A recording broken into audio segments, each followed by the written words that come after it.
I had so many things that I wanted to say today, and the rain changed most of my plans. So we have a short. I'm just going to speak for a few moments instead of the half-hour talk that I had prepared, and I'll save that for another day. But I would like to mention the fact that one of our members and dear friend of mine, who is actually helping us to do some things here. He was a realtor, he was a real estate broker, a commercial broker, and he was working on helping us in a number of ways. I met him first. Let me explain. We rent this facility to other organizations. On Sunday morning, there was a church group here meeting, and it looked very, very different than it does right now. It has been transformed for us, for our services here on a Sunday. So we rent to a Christian church on a Sunday. It's a very interesting church. It's a small congregation nationwide, but a fairly large congregation right here in South Florida.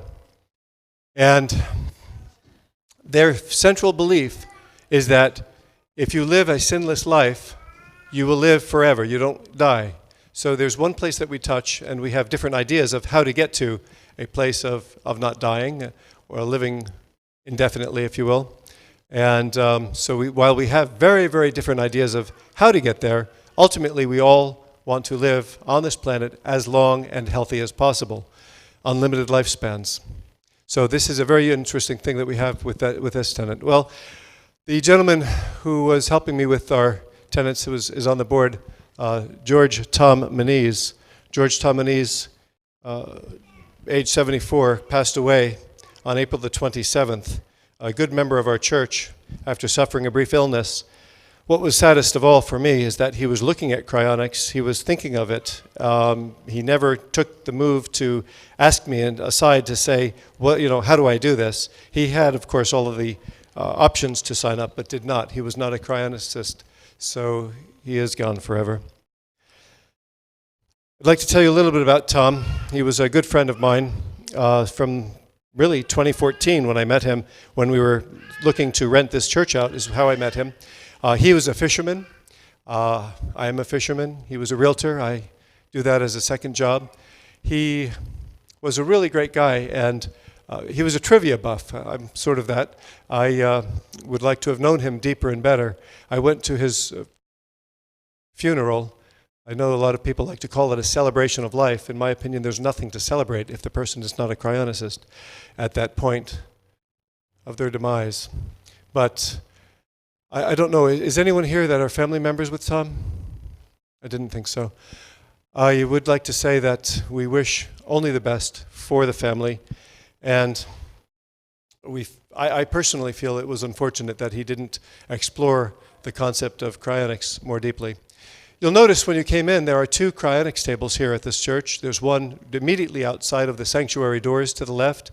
Great deal of cryonics information there. We are happy to tell you about Alcor and the Cryonics Institute. There's one locally here, it's Osiris, another one in Oregon. I understand that Australia is arranging to have their own cryonics facility.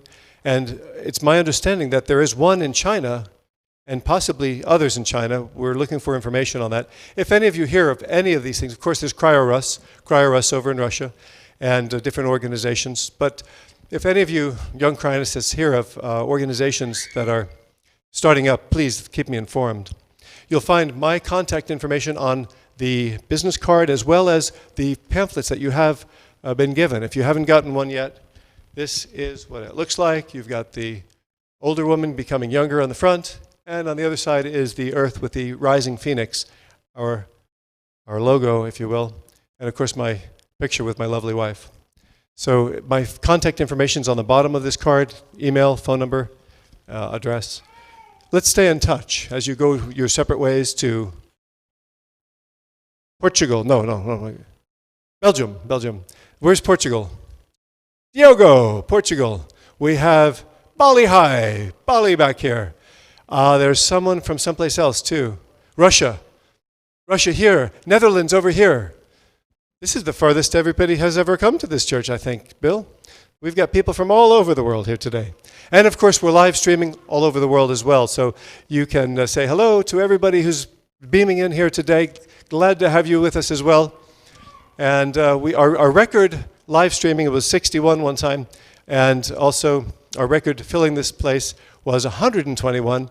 I was hoping we were going to break that record, but I'm very happy to have you here. There were a few non-RSVPs due to the weather. But we would like to give our dearest condolences to the Menis family. So anyway, my name is Neil Vandry. I am your officiator here today. And so people ask me, what is an officiator? Anybody have that question?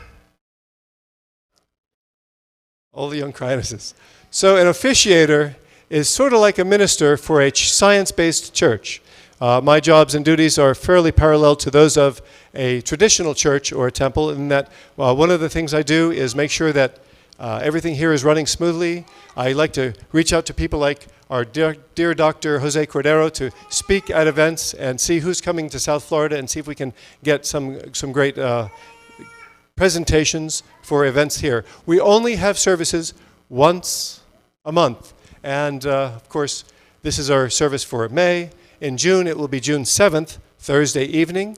Our doors will open at 6 o'clock and 7 p.m. We have a panel of nutritionists. Those of you who are not here in Hollywood can watch the live stream. If for some reason you missed the live stream, we do have a YouTube channel. We record and post those to the YouTube channel immediately.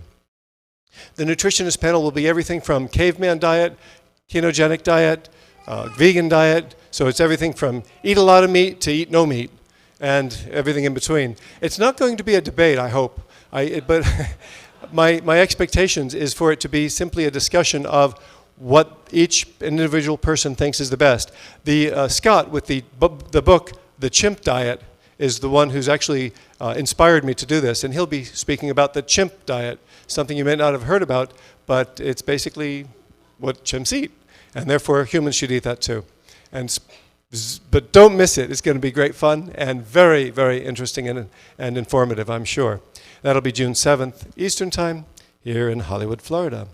July is going to be the fourth Thursday of the month. Again, we're going to be back on track. Usually it's the fourth Thursday at 7 p.m. We're going to have a movie open microphone night. Alex Vidal, where are you? Alex Vidal is over here, so stand, Alex. Alex is our youth coordinator, and he's going to be with us on movie night and open microphone night. We're going to do two. July and August are both open microphone night and movie night. It will be. Now, September, we're going into the RADFest. Who does not know what the RADFest is? 1, 2, 3. Wow, too many people don't know what it stands for. RAD, Revolution Against Aging and Death. Look at the back of Mark's shirt. Yes. That's the logo. We have little cards out on the tables, and the RADFest is simply the most inspiring, fun event that you don't want to miss. It's in September. It's in San Diego, and this year is year number 3, is it? Year number 3, we have Ray Kurzweil. Ray Kurzweil in person. Now, the first year he came in robotic form. You missed the robot, but now you get to see him in the flesh and the blood over there in San Diego. Don't miss the RADFest. Alex, you were at the RADFest last year. What did you think? It was fascinating. It was like this on steroids. We had nearly 1,000 people, and it was great fun. And it's not your typical science conference. Although you have great, intelligent speakers putting their PowerPoints on things that you wouldn't believe every 45 minutes to an hour, or half hour, depending on what the presentation is, interspersed with aerobics or a play or a skit or something like that. So it's great fun sandwiched by great learning. It's really something you don't want to miss. And it's been described as the Woodstock of the Unlimited Lifespan Festival. It's a revolution against aging and death festival, RADFest. Go to raadfest.com for details and signing up. If you get a little box that says promotion code, put the word perpetual in there and you'll save some money. All right. So, I'd like to invite any young cryonicists or anyone who's here to especially check out the cryonics table downstairs. I personally went to Alcor just a few weeks ago and physically boxed up special stuff for you all to have. So take one of those with you, find a magazine that speaks to you, that you can utilize, so that you can explain to your friends and your family what cryonics is. Especially the blue one is great, but you'll find there's one with Dr. Church on it. Anything that's on the table, feel free to take one or two of those. There's also sign-up forms for those of you interested in cryonics, seriously interested. Please talk with me or any of the other cryonicists here. Now comes the fun part. I love this. I wish we had a camera up here. I'd like to ask anyone who is signed up for cryonics to please stand. So those of you who are not cryonicists may perhaps talk to some of these individuals or myself or any of the other cryonicists. Thank you, cryonicists. We are hosting the Teens to 20s Cryonicist organization, and we're so glad to have you. And Karen, who is in the front, is one of my favorite cryonicists, and you can certainly talk with her as well. All right, so now we are ready to get the show on the road, get the show going. I'd like to tell you a little bit about our speaker today. You know, before I do that, just one more thing. How many people are here for the very first time here at the Church of Perpetual Life? Very first time. Okay, now, cryonicists, young cryonicists, put your hands down, and non-cryonicists here for the very first time? Good, good, good. So, how did you get here? How did you hear about us? Beautiful. So what I would like all of you to do, every single one of you, take 1, 2, or 3 of these with you. So when you leave, have these with you and pass these to your friends, your family, your neighbors, people whose lives you want to save. Bring these with you. Hey, Richard and Beth. Perfect timing. All right, so I know there's a lot of things I'd like to say, but we'll get back to that later on. Our speaker today is a world citizen on our small planet in a big unknown universe. He was born in Latin America from European parents, was educated in Europe and in North America. He's worked extensively in Africa, Asia, Europe, and the Americas. He has studied, visited, and worked in over 130 countries on 5 continents. Dr. Cordeiro studied at the Massachusetts Institute of Technology, MIT in Cambridge, where he received his Bachelor's of Science degrees and Master of Science degrees in Mechanical Engineering with a minor in Economics and Languages. He has done extensive consulting specialized in the area of strategy, finance, and restructuring. His experience and studies in monetary policy, currency boards, dollarization, and monetary unions have taken him to participate in several monetary changes in Latin America and in Eastern Europe. At present, he is chair of the Venezuelan node of the Millennium Project, visiting research fellow at the Institute of Developing Economies, which is in Tokyo, Japan, and founding faculty and energy advisor at Singularity University in NASA Ames Research Park, Silicon Valley, California, USA. He is also an independent consultant, writer, researcher, professor, and a tireless traveler, which I know well.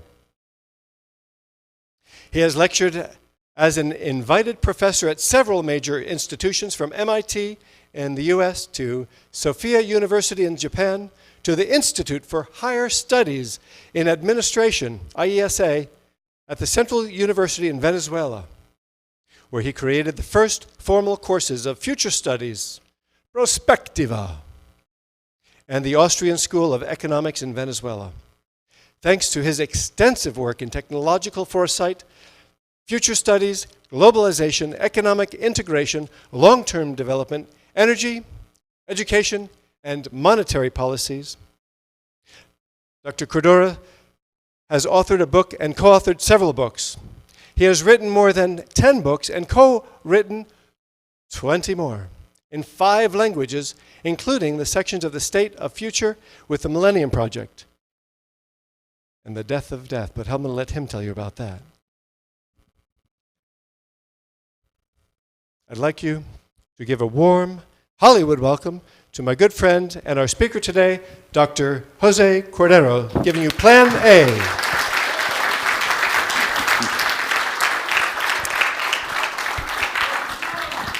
Plan A, Dr. Jose Cordeiro.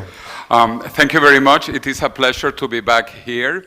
I had a fantastic opportunity to be here in May 2017, and I love what you are doing because you are my friends, you are my family. We are among fellow immortalists, fellow cryonicists, and we want to change the world. I just published a book last month in Spain, which is called La Muerte de la Muerte, the death of death. And basically, this is what I want to tell you about, the death of death. And there are two parts, which they are explained in the book. And the plan A is immortality. And what we are going to do in the next 2 to 3 decades to basically become immortal. Even better, how to rejuvenate ourselves. But in the meantime, people will still die, sadly. And there are accidents, and there are other things that might kill you. So for those cases, we still need Plan B. And Plan B is cryonics, cryopreservation. So I will try to cover these two areas, Plan A, immortality, and Plan B, cryonics. This is all in my book. If you read Spanish, you can get some copies. Actually, next year, we will have the English version. And let me tell you, I have a co-author who is David Wood. He is from the United Kingdom. And actually, we wrote the book in English, mostly. And then we translated it into Spanish. But we are publishing it first in Spanish because this is the only book there is about these subjects in Spanish. In English, there are other similar books. Anyway, my co-author, I'm very proud of him. He was the co-inventor of Symbian, the Symbian operating system. If you remember 30 years ago, 20 years ago, it was the first intelligent operating system for the Nokia telephones. Before Android, before the iPhone, there was Symbian. And my co-author is a PhD, and he studied at Cambridge University. I also studied at Cambridge, but Cambridge, Massachusetts. He studied in Cambridge, England. So we teamed that up because he believes that what he saw with telephones, we are going to see with biotechnology. And everything that we have seen in terms of the connectivity and the computing power and the mobile telephones, we are going to see now in medicine and biotechnology. So we began 2 years ago to write this book that just came out last month. So if you speak tweet, those are our tweet handles, David Good 2 and Cordeiro, and the hashtag in Spanish, La Muerte de la Muerte. And the book that we, as I said, we plan to publish in English next year, The Death of Death. I'm so happy to tell you that the book last week came to number 10, best-selling book in all of Spain, according to Amazon. But even better, in health issues, it was number 1 and number 5. So you might ask, how can it be number 1 and number 5? Well, number 1 in the paper version, and number 5 in the Kindle version. So it really is incredible. And during Book Day in Spain, which is April 23rd, it was recognized as one of the most important books all over Spain in the Día del Libro, Book Day in Spain. So I'm very happy because we are changing the matrix of opinion of these issues in Spain and in Latin America. Because all ideas go through 3 stages, 3 phases. First, it is ridiculed. Second, it is violently opposed. And third, it is accepted as being self-evident.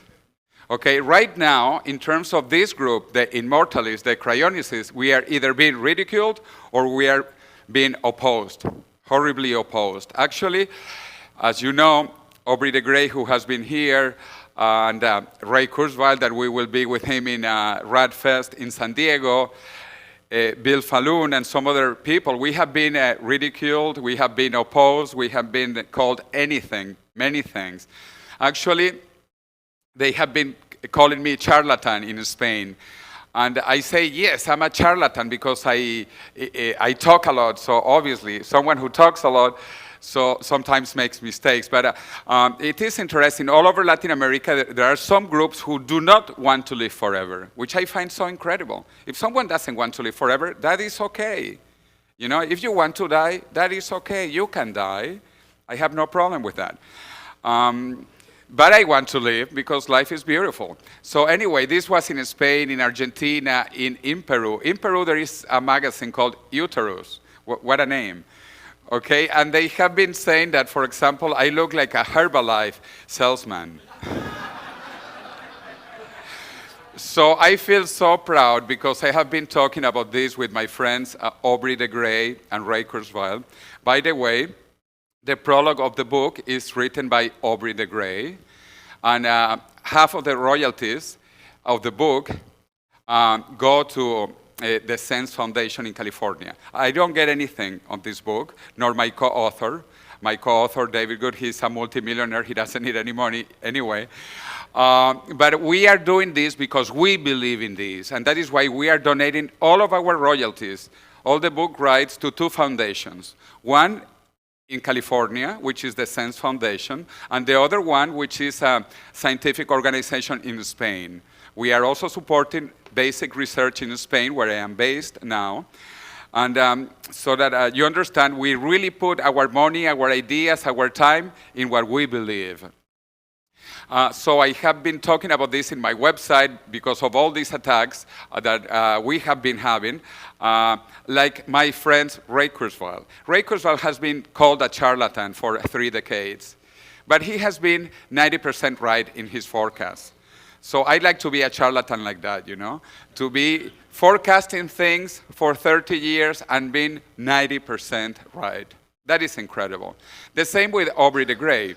Aubrey de Grey, who popularized the word Methuselarity, which is not the technological singularity, but the Methuselah singularity, which is basically the time when we will be able to live for 1,000 years, like Methuselah. And actually, Aubrey has said that the first people who are going to live 1,000 years are already here. They have been born. Actually, we believe we are among those. I believe I will live first 1,000 years, and then 1,000 million years, 1 billion years. Anyway, I created also a word called the Energularity, which is the energy singularity, because I have been working a long time on the energy industry as well. And we are moving from fossil fuels to renewable energy. And this is happening very fast. In the next 20 to 30 years, basically, we will reach this energy singularity, where everything will be powered with renewable energy. These ideas, again, are very old. Since the first book in human history, the Epic of Gilgamesh. That is the first book written in Mesopotamia almost 5,000 years ago with the cuneiform characters in tablets. 5,000 years ago. And you know what it is about? Immortality. The first thing humans wrote about is immortality. But not only the Mesopotamians, also the Egyptians. The Egyptians were looking for immortality. And the first Chinese emperor who reunited all of China, Emperor Qin Shi Huang. Actually, he wanted to become immortal, and he was looking for how to make it possible, and he sent many ships, many boats to colonize parts of the world, including Japan. And when, unfortunately, he died, he ordered to build the terracotta army to protect him. So the Chinese, the Egyptians, the Mesopotamians, all humans always wanted to become immortal. But we did not have the technology at the time. Now we do. For the first time, we are reaching that technological level. I work with many futuristic organizations like the Millennium Project that began as the futuristic part of the United Nations. Now it is an independent NGO, but we have groups of futurists all over the world. And here in the USA, actually, we have 2 major groups, one in Washington, D.C., and another one in Silicon Valley. And we look at the trends, what is going to happen in 10, 20, 50 years into the future. And we actually consider the possibility of biological immortality in the next 3 decades. We monitor what are called the global challenges and what are the trends in all these issues that we publish every year in a book called The State of the Future. And I repeat, we look at trends 20, 50 years into the future. I also coordinated one study for Latin America, scenarios about the future of Latin America that I presented with 4 presidents in Latin America: the president of Mexico, Enrique Peña Nieto, the former president of Brazil, Fernando Enrique Cardoso, and other presidents. And we have 4 scenarios for the year 2030, from the very best to the very worst. In the best scenario, we are basically living long enough to live forever. We are reaching the Methuselarity that Aubrey de Grey also calls longevity escape velocity. We expect in the next 2 decades to reach longevity escape velocity, which means that for every year we survive, we have 1 extra year of life. And this is happening fast. I presented that study at the famous World Economic Forum. You probably know about Switzerland, and I met with very interesting people, like the Nobel laureate in literature, Mario Vargas Llosa. And I was telling him that technology is moving so fast that artificial intelligence will win the Nobel Prize in all areas. And he was horrified. But then I told him, be quiet, don't worry too much, because the first Nobel Prize that they will win is the easiest, literature, which is his Nobel Prize. And actually, if you look at the trends, this might happen in 10 years now. This is moving so fast. In 10 years, we will have artificial intelligence writing books. I hope not as good as this book, but they will write books. And I actually met a couple of times Donald Trump. I even did a TV program with him, which was very interesting, talking about the future, because what are the trends about the future? If we look at development around the planet, it is becoming faster and faster. The first country in human history that doubled its income per capita was the United Kingdom during the Industrial Revolution. And it took 58 years to double its income per capita for the first time from 1780 to 1838. Then other countries learned from the British experience. The USA did it much faster in 47 years, and then Japan and other countries. Today, the world record is China. China, every 7, 8, 9 years, doubles its income per capita. This is beautiful. Today, there are no excuses anymore to be poor. Today, we know what works and we know what doesn't work, so there are no excuses for poverty anymore. But this changed, again, I repeat, in the 18th century with the beginning of the Industrial Revolution and science and technology. Until the 18th century, the human condition, as you can see, was misery, poverty, disease, hunger, early death. Until the 18th century, life expectancy was 30 years. Most people here would be dead 2 centuries ago. I would be dead almost twice over. And I am not dead now, and even more interesting, I do not plan to die. And even more interesting, in 30 years, I plan to be younger than today. And how can I be younger than today?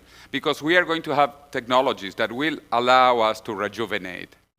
And this is happening in 2 to 3 decades. But until the 18th century, we were caught in what was called the Malthusian trap. There was no growth, it was poverty. Humans lived basically like animals. The Industrial Revolution began, and the economy in the 19th century grew about 100%. In the 20th century, it grew 400%. And in this 21st century, the economy might grow 3,000%, 4,000%. We don't know how much, but it is incredible. The economy is also growing exponentially. In the last 2 centuries, we moved from being basically animals who died very young, sick, and now living longer, healthier, wealthier lives as well. And you can see this very quickly. Japan in the last 50 years, from bad products to top quality, or even faster, China. The transformation of China has been incredible in the last few years. If we look at the demographic trends from the 18th century and the forecast into the year 2050, you can actually see that the population of the planet is stabilizing. This myth about overpopulation is just a myth. The population of the planet is stabilizing. Actually, it is beginning to decline. If you look at Russia and Japan, the population of those two countries have been declining for several years. In Japan, the situation is so dramatic that in 2 centuries, there will be no Japanese people if the trend continues. Fortunately, we are here to stop that trend. But if the trend continued, there would be no Japanese people in 2 centuries. The average age in Japan is about 44, 45, and women probably know it is very hard to have a kid at that age. So the trend in Japan is horrible. The trend in Russia is horrible. The trend all over Europe is horrible. Even China. People were worried about China. China is a demographic disaster, what is going to happen. China today has 1.4 billion people. China will reach 1.5 billion people, and then it will lose 200 million people. This is incredible. This is over half of the US population disappearing in China. This is because of the one-child policy, obviously. Single children in China are the children of single parents. So it's very complicated demographic situation anyway. And this has never happened in peaceful times, that a country loses 200 million people. Europe also, it's a disaster what is happening in Germany, in Italy, in Spain. The population of Italy is stabilizing and beginning to decline, even with the Vatican in Rome. The population is beginning to decline. So there is no overpopulation. The opposite is true. The population is stabilizing, and basically then it is going to begin to decline in most parts of the world. So this is from 1800, the forecast, to 2050. However, let me tell you what is happening economically, because it is even more interesting. And look, this is a linear scale on the vertical axis, a linear scale, so it is linear increments. But what is happening economically? Look at the scale, first of all. It is an exponential scale. $100, $1,000, $10,000, $100,000. Until the 18th century, as we saw before, we were caught in the Malthusian trap. There was no growth. It was all poverty, all disease, early death. Average income in the planet was about $1,000 per person per year. Can you imagine how poor we were? We were basically living like animals. We were animals until the 18th century, or most of humanity. But then the Industrial Revolution began, and the countries that got industrialized first are reaching today $100,000 per person per year. That is incredible. But what is more beautiful is that since the end of the 20th century, the poorer countries are growing faster. China is growing very fast. India is catching up with China. And even Africa is growing fast. Africa has been growing at 5% on average during the last decade. And it is going to grow faster. So even the poorer countries are catching up. And we see an exponential increase in the gross domestic product, which is truly beautiful. This has never happened before. We are living the most incredible times in human history.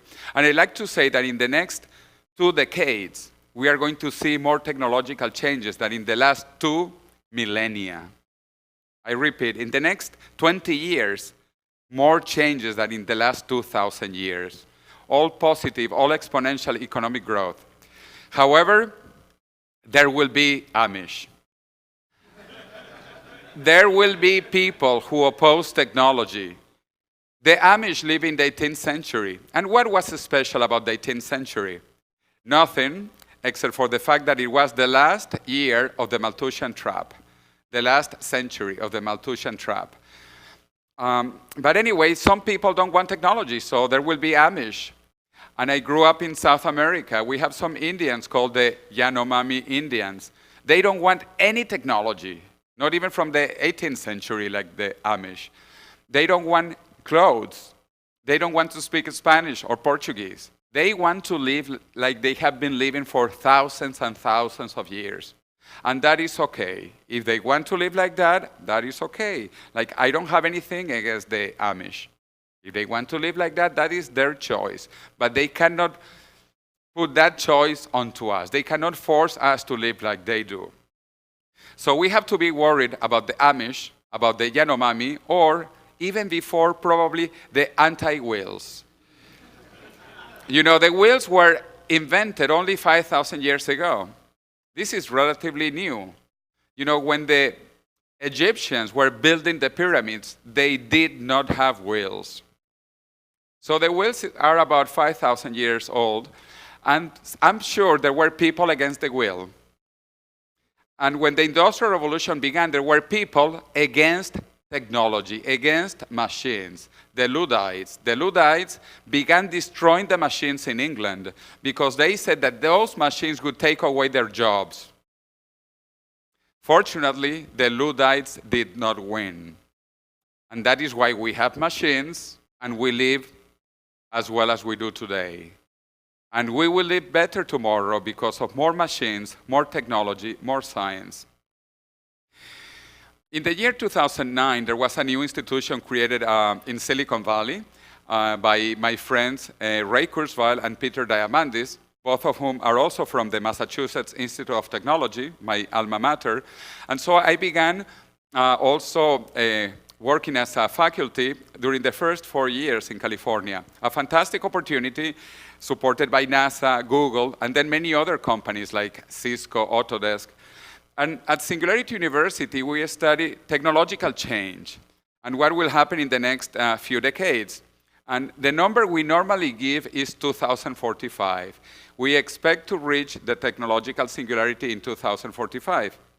And look at the subtitle, The Year Man Becomes Immortal.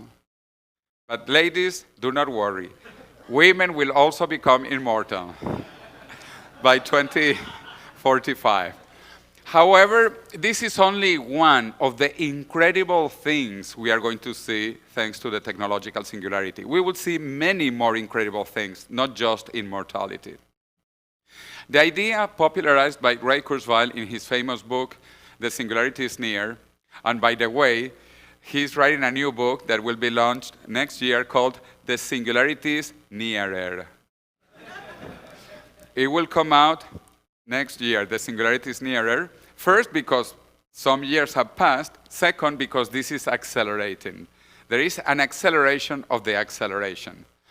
Anyway, the book that is recommended by Bill Gates as the best book about the future, and some other people, talks about the law of accelerating returns, which has some similarities to the famous Moore's law. Gordon Moore, co-founder of Intel, he realized that computers doubled their power every 2 years, and their cost was decreased. And this is happening actually faster and faster. Now it is about every year and a half that computers are becoming better. You might remember some of this technology. I actually have these museum pieces here with me. This is an IBM punch card, and I use this. I used this when I went to university. Basically, this has 10 by 100. 10 by 100 is 1,000. Even lawyers know that, right? 1,000. So this is 1K of memory, 1K. And we had to make little holes all the night working. Fortunately, we passed from these mechanical memories into electromagnetic memories. And I have also a real example from 30 years ago. This was 8 inches big, and it was also 1K of memory, 1K. But this 1K was much better because this you could erase. The electromagnetic memories, the floppy disk, you could erase, but it was 1K also. So to my Spanish-speaking friends, I always say in Spanish, this is 1K, and this is also 1K. So how much is 1K plus 1K? 1 caca. 30 years ago, we had 1 caca of memory. And I used this, and many of you probably remember. Fortunately, the technology kept on advancing, and we moved to this. These were 512 cacas. Then we moved to this, 1.4 mega. This is mega. And I have a USB pen drive of 128 gigabytes. This is basically a computer, 128 gigabytes. This has happened in 30 years. I ask you, what do you think will happen in the next 30 years?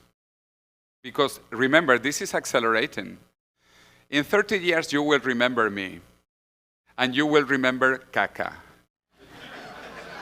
But this will be caca. This will be caca. We will have devices smaller than this, more powerful than your brain.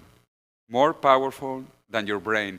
But don't worry, it will be connected to your brain. It will be inside your brain. This is happening in all technologies. Let me give you another example with medicine and biotechnology. There are many companies that sequence the genome completely or partially. I will show you the partial sequence of my genome so that you don't know everything about me, okay? With little devices like this, you will sequence your genome and you will discover which diseases you might have genetically. What is the probability that you will have Parkinson's, the probability that you will have Alzheimer's, cancer, etc. So once you sequence your genome, you might know what you might die of. Don't you think it is exciting? It is really exciting because once you know what you might die of, you will not die of that. The medicine of the future will no longer be curative. The medicine of the future will be preventive. We will prevent diseases. We will not cure them.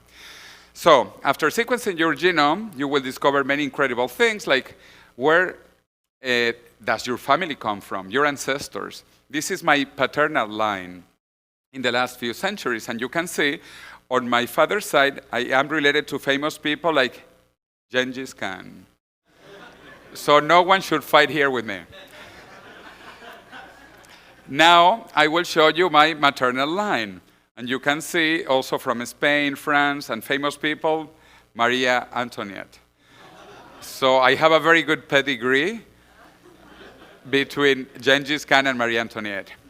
All of you will know where you come from after you sequence your genome, and you will be able to recreate your genealogical tree and verify for the first time if your father is really your father.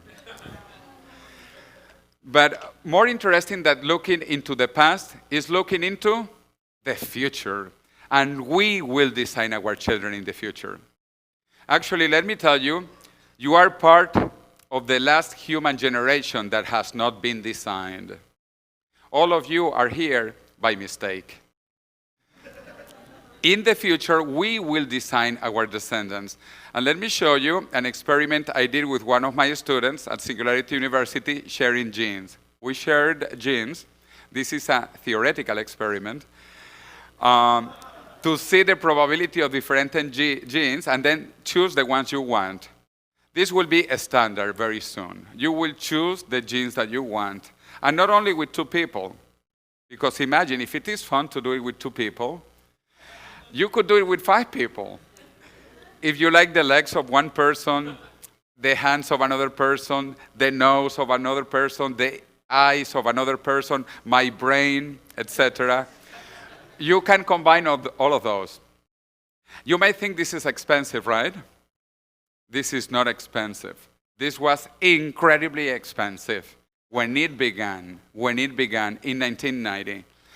It took 13 years between 1990 and 2003 to sequence the first human genome. And it cost the US government alone over $1 billion. And altogether, $3 billion, 13 years. Today, in 2018, you can sequence your complete genome for $700 in about 1 day. And we expect that by 2025, you will be able to sequence your complete genome for $10 in 1 minute. I want you to look at those numbers. From $1 billion to $10. From 13 years to 1 minute. Isn't that incredible? That is more incredible than caca. What is happening in biotechnology. And in all technologies, because technologies are changing exponentially. Things are moving faster, they are becoming smaller, cheaper, and better, much better.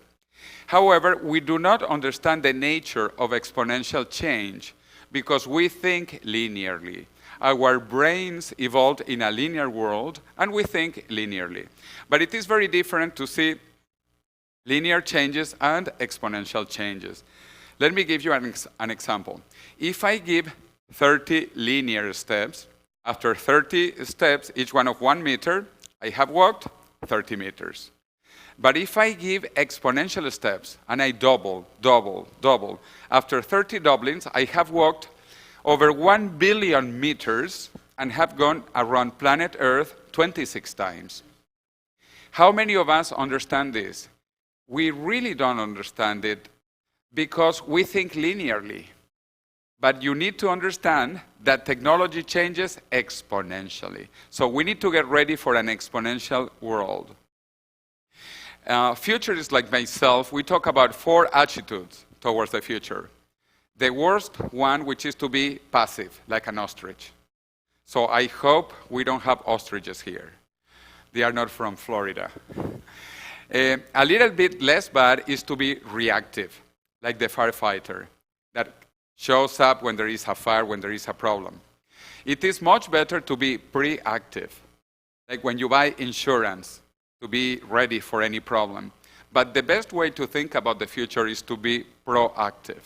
We can create the future. We can design the future. We can visualize good scenarios and how to get there, and bad scenarios and how to avoid them. So I hope all of you are proactive, that we don't have ostriches. But if we have ostriches, they should be technological ostriches that use technology to see what is going to happen. To talk about the future, I love Mafalda because I grew up in South America, and Mafalda is a very famous cartoon from Argentina. And like all Argentinians, she knows it all. And if she doesn't know it, she makes it up. So she was asked, so what is the future? And she said, well, the future is no longer what it used to be. Very deep, very Argentinian.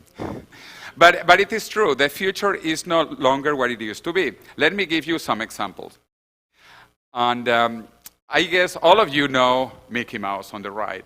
But very few of you probably know PDVSA. That is the company from Venezuela, the petroleum company of Venezuela. Petróleos de Venezuela, Sociedad Anónima. The largest company in Venezuela. And none of you know it. But everybody knows Mickey Mouse. And what is interesting is that Mickey Mouse, or his company, Disney, sells more than all the petroleum from Venezuela. We are moving into a world of manufacturing, into a world of mind-facturing. Let me give you an example of mind-facturing.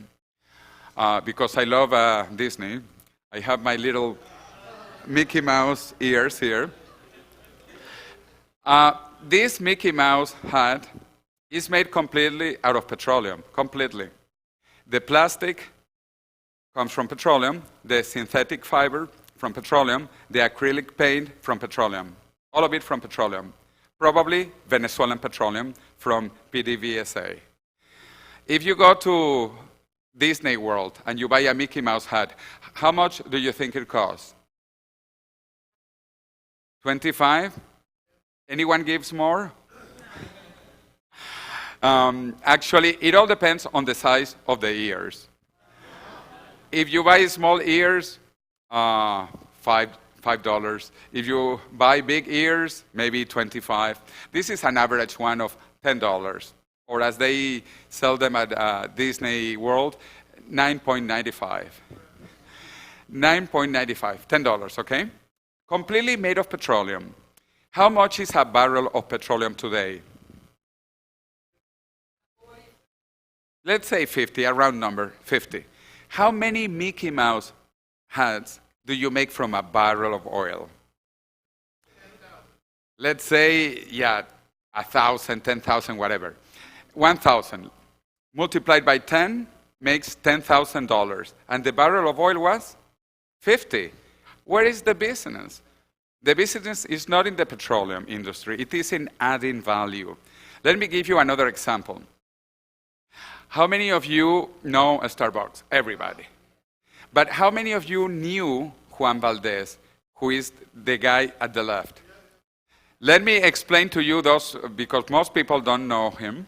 He is the symbol of the Colombian export. So it is the Colombian with the mule and the white bags. When I explain this to my friends, oh, the Colombian with a mule and white bags, cocaine. And I have to explain, no, the biggest export from Colombia. And my friends say, well, cocaine. It is not cocaine, it is coffee. By the way, I love to offend everybody. Everybody. If I have not offended someone at the end, please come to me and I will offend you personally. So anyway, I'm showing that to you because in the best years of Colombia, and Colombia is very proud of its coffee, they sell maybe $2 billion of coffee. Do you know how much Starbucks sells? Over $10 billion. So Starbucks is many times bigger than all the coffee exports of Colombia. So once again, the value is not the raw materials. We need to add value. We need to add manufacturing to everything that we do. Too much manufacturing here. Yeah, this has been paralyzed here. Oh.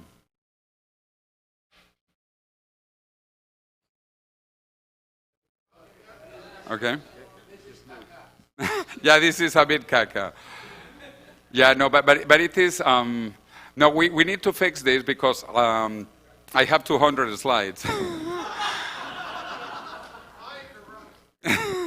So while we fix it, I'll tell you another thing here. Alvin Toffler, one of the most famous futurists, he talked about the three waves, from the agricultural revolution to the industrial revolution into the knowledge revolution. We are moving into this world of manufacturing. And this will continue, and this is accelerating, and this is changing exponentially. And this is beginning to change also biology, as I mentioned. Because now that we have sequenced the human genome, we are going to see a complete revolution in medicine and in biotechnology that we will have incredible effects on us, on our lives, and on rejuvenation. So get ready to this fantastic world of changes that we are going to see. To talk about the future, I love to think about Sir Arthur C. Clarke, who just showed up there. Arthur C. Clarke and Space Odyssey 2001 that you probably remember. He was a fantastic futurist person. And he also wrote a book about the prophecies of the future, the profiles of the future, and he wrote the 3 laws of the future. 3 laws of the future. The first law of the future: when a famous scientist says that something is possible, he's probably right. But when he says it is impossible, he's probably wrong. Second law: the only way of discovering the limits of the possible is to venture a little way past those limits into the impossible. And third law: any sufficiently advanced technology is indistinguishable from magic. This has a corollary. If you see a technology that does not look like magic, it is not advanced. Let's remember some of those technologies. 30 years ago, personal computers were just being born. When I got my first degree from MIT 32 years ago, there were no personal computers. I used a primitive technology called typewriters. Do you remember those? That was a caca technology. Caca technology. At MIT, okay, we used caca technology too. 20 years ago, mobile phones were spreading throughout the world. 10 years ago, companies like Google, Facebook were growing internationally. So what is going to happen during the next 10, 20, 30 years? We are going to see magic. Remember magic. One of those incredible things we are going to see is we are going to control aging, and we are going to have immortal cells, immortal people. In fact, we say, can I have the clicker? And plus, go to the next one. We say that aging is a disease, but it is a curable disease. So this is very important. Today, we can understand that we will be able to cure aging. Next. In fact, Aubrey de Grey and other colleagues about a decade ago created the Methuselah Foundation with the objective of increasing life expectancy. And they created the M Prize. The M Prize is the Methuselah Mouse Prize. And the objective was to create genetically modified mice that could live the equivalent of 1,000 human years. Mice live normally 2 to 3 years, except for Mickey Mouse. Mickey Mouse is immortal. But normal mice, they live between 2 and 3 years. So there were two parts of the prize, the part about longevity and rejuvenation. So what have they been able to do in the last 10 years? They have basically doubled the life expectancy of mice. They have multiplied by 4 the life expectancy of mosquitoes like the fruit flies. And they have increased by 10 times the life expectancy of some worms like C. elegans. This has been done in the last decade. What do you think will happen in the next decade? What do you think? And remember, these are not linear changes. The next 10 years will not be equal to the last 10 years. They will be much more. We are going to see much more. One scientist in Spain, very famous, Maria Blasco in the center, the one on the left is my mother, with the book of this scientist, which is called How to Die Young at 140 years of age, because they have been able to increase the life of mice, and they are trying to do this with humans. They have been working with the enzyme telomerase that makes the telomeres grow. And so I talked to her, and I said, fantastic what you have done, that we have mice that live for about 140 years. But that is version 1. You know, I'm waiting for the mice that will live 140,000 years. And then I'm waiting to see the mice that will live forever, that will not die. So anyway, this is research that is being done right now in Spain and other countries, but just to tell you, to give you an international perspective, there is also another scientist, very important, who is working right now. He's Spanish, but he's working at Salk Institute in La Jolla, San Diego, Juan Carlos Ispizua, and he has been able also to rejuvenate mice using another technology. There are many technologies that are being explored. He's working with what is called the Yamanaka factors. The Yamanaka factors were discovered by a Japanese scientist called Shinya Yamanaka that I had the pleasure to be with when I was living in Japan.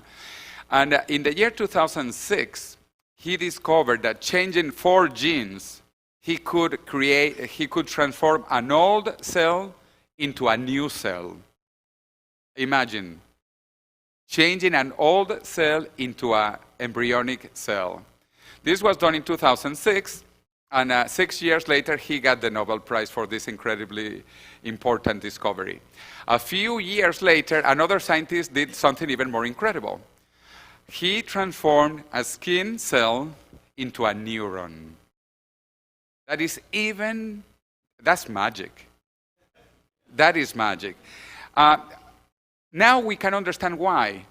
because the genome of the skin cell is the same as the genome of the neuron. What is different is which genes are expressed. But the genome, the chromosomes are the same. So if we modify certain genes, we can change one type of cell into another type of cell, an old cell into a new cell.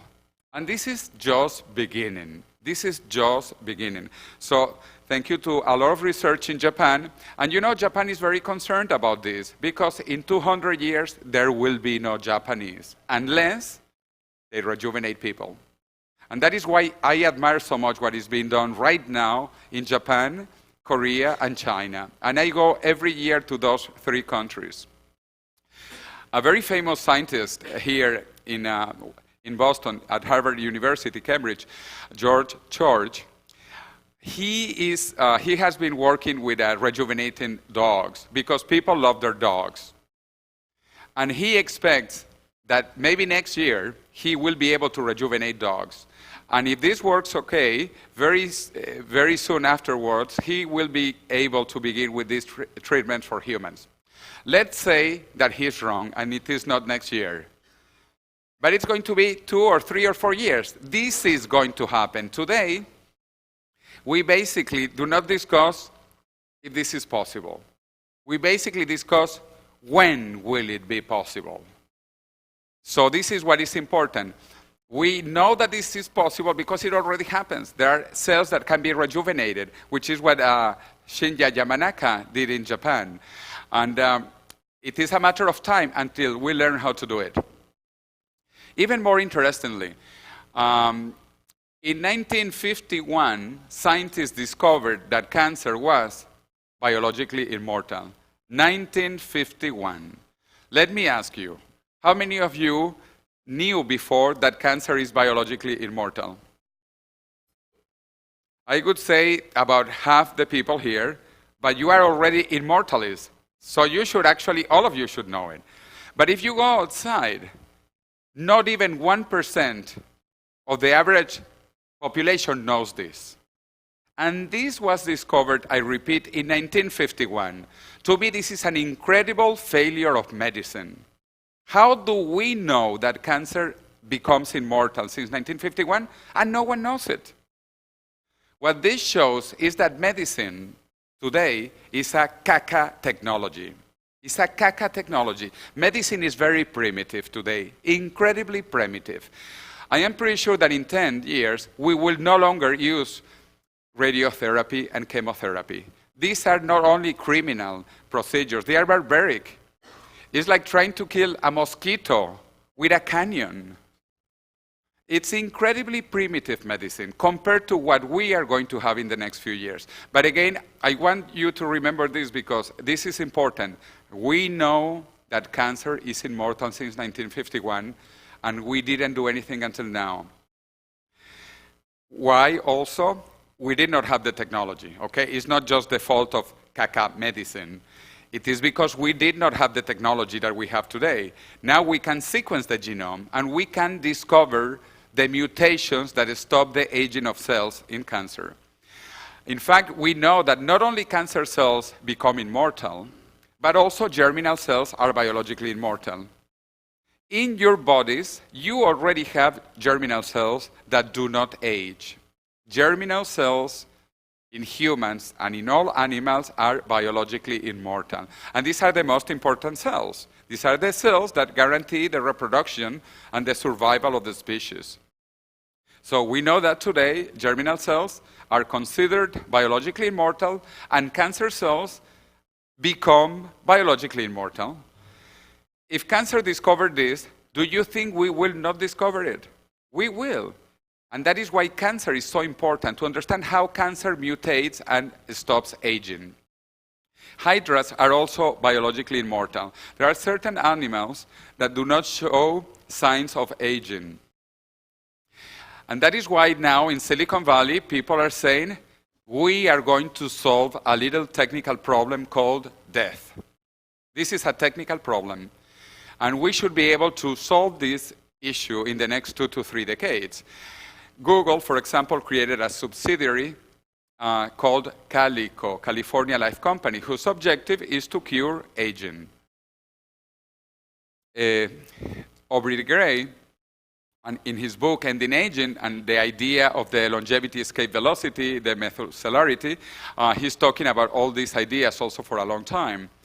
My friend Ray Kurzweil, in his book Fantastic Voyage, he also says how we will become immortal.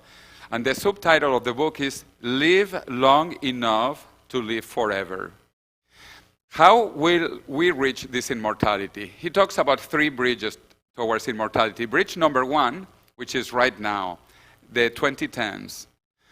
You need to do what your mother told you. Don't eat bad things, don't smoke, don't commit suicide, normal things. Bridge number 2 will be in the 2020s, which will be the first biotechnological treatments. And bridge number 3 in the 2030s will be the nanotechnology treatments. So these are the 3 bridges towards immortality that Ray Kurzweil and his doctor, Terry Grossman, talk about. New technologies like CRISPR will be able, probably, hopefully soon, to destroy HIV, Zika, and many other diseases. At the MIT Technology Review, we will be able to cure and treat cancer based on many of these discoveries. Microsoft announced that they expect to cure cancer in 10 years. And how? How can Microsoft, which is a computer company, going to cure cancer? Why not a pharmaceutical company? Why not a medical company? Well, because cancer is really a computational problem. Once you sequence the genome, you will find the mutations that create cancer. So it is very important to discover those mutations that stop aging in cells. And a company like Microsoft probably will do it, as they say, in 10 years. But if you don't like Microsoft, or if you don't like Google, how about Facebook? Mark Zuckerberg and his wife, Priscilla Chan, who is a medical doctor, who studied biology at Harvard. It's not as good as MIT, but not bad. And they announced that they are going to donate 99% of their fortune to cure all diseases, including aging, in one generation. So don't believe me. Believe Mark Zuckerberg, his wife, the Microsoft people, the Google people. There is a growing ecosystem of companies working on rejuvenation technologies, on longevity companies. There is a lot of new information. I highly recommend this information from longevity.international. You can download incredible reports. This is, again, very new. This ecosystem is just being born. This was impossible before. Now we know this is real.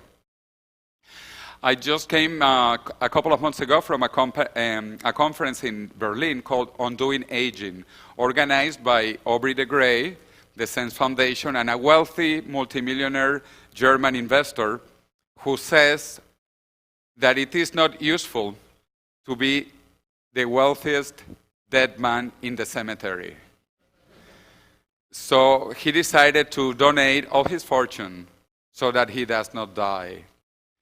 I'm saying that because the same is applicable to you, to me, to all of us. It is not useful to be the wealthiest person in the cemetery. And we are very close. We are very close to curing aging, very close. This is a matter of time. And the more we invest, the more we work on this, the sooner it will happen. And so we also need to talk to politicians. Politicians are important. Politicians, as you know, they are not leaders. They are followers. They follow what people ask for. And because people don't know that cancer is immortal, or because people don't know yet that we will cure aging, people don't ask this to their politicians. So I hope you will ask your politicians. And that is why in Germany also, they created a party, which is basically the Immortality Party of Germany. That is the colloquial name. It is called the Party for Health Research, but it is a party that believes in immortality. and that we need to cure aging. And the sooner, the better for everybody.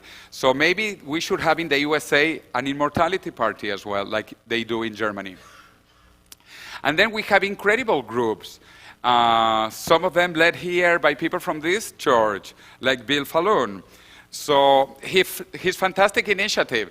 And because of that initiative, I have for you, Bill, a bottle of Spanish champagne. So.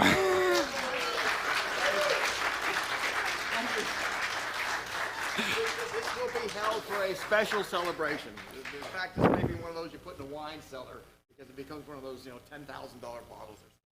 You tell me. Yeah, it is. It is immortal champagne from Spain. It's called the joy of living. The joy of living. So. Thank you. I truly admire what Bill is doing here. It is incredible, and he is helping to organize, to promote, to publicize, to finance all this activity like rescueelders.org. This is truly, truly important for all of us. As it was mentioned, we are also collaborating in the RAD Fest, the Revolution Against Aging and Death. For those of you who have been there, you remember my cry of action, Viva la Revolución! This is a revolution. This is a revolution. And if we don't win this revolution, we are going to die. So we need to kill death before death kills us. And then we are going to have incredible people in San Diego, in California. As you can see, Ray Kurzweil, he will be there physically. We have Bill Falloon. We have Aubrey de Grey. We have Liz Parrish, which is also a very interesting person. She's experimenting on her own body to rejuvenation treatments now. Not tomorrow, right now. So that you see what will be possible in the next few years. This is all experimental. And unfortunately, she might die. We think she will not. We hope that she will not. But just in case, we are looking for more volunteers.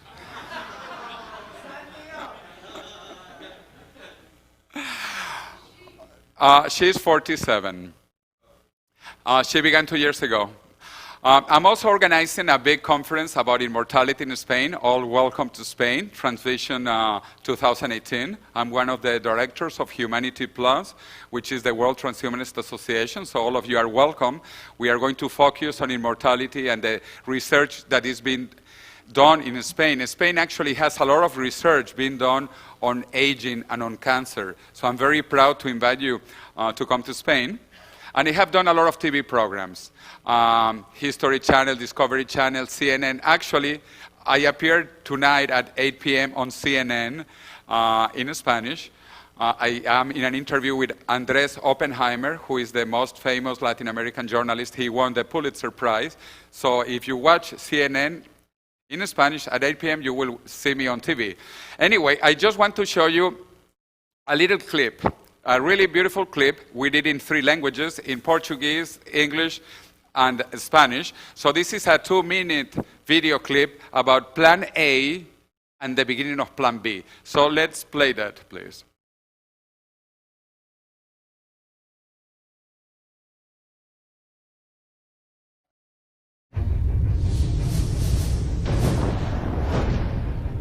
La búsqueda del secreto para una vida eterna parece llegar a su fin.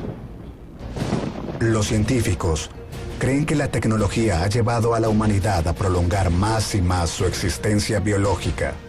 ¿Serán estos avances tecnológicos los que logren burlar a la muerte?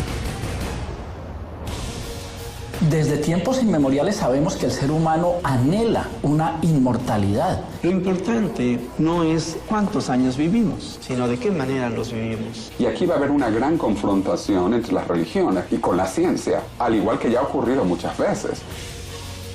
Pensar la vida como algo inmortal es pensar que de algún modo la vida no acabe.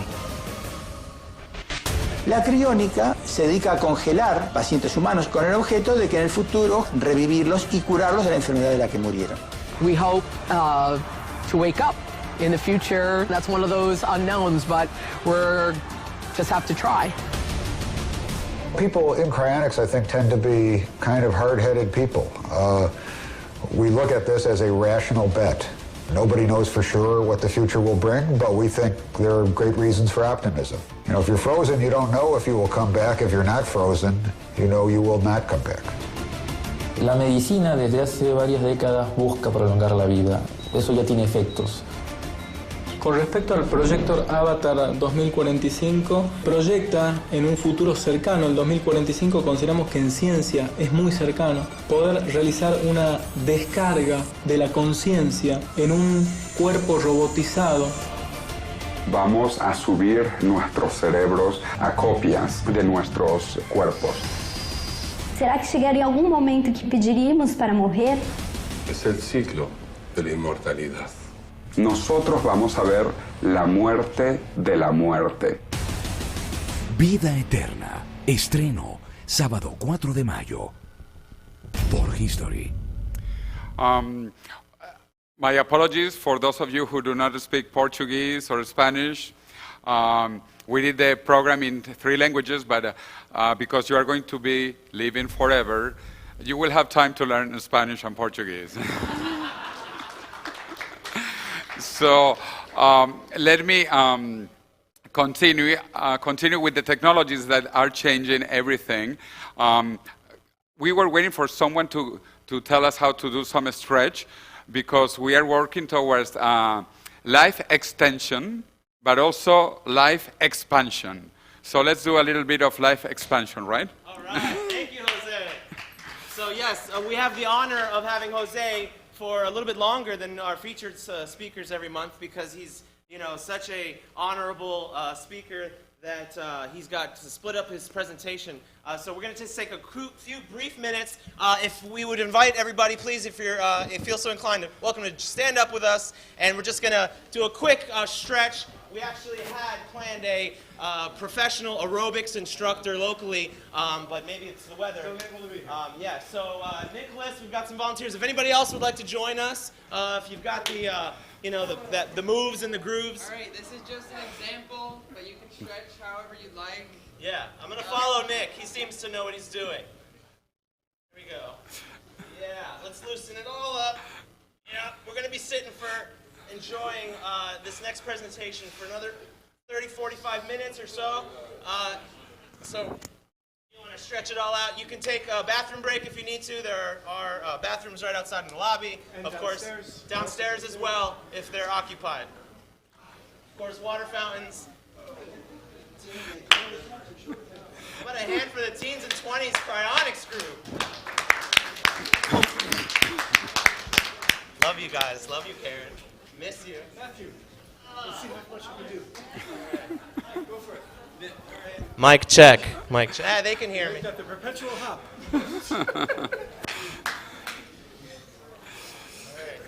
How about, all right, I got an idea, actually. I'm going to do a little beatbox. Can you guys do a little stretch on beat? Ready? We're going to do and 1, and 2, and 3, and 4, and 1, and 2, and 3, and 4, and...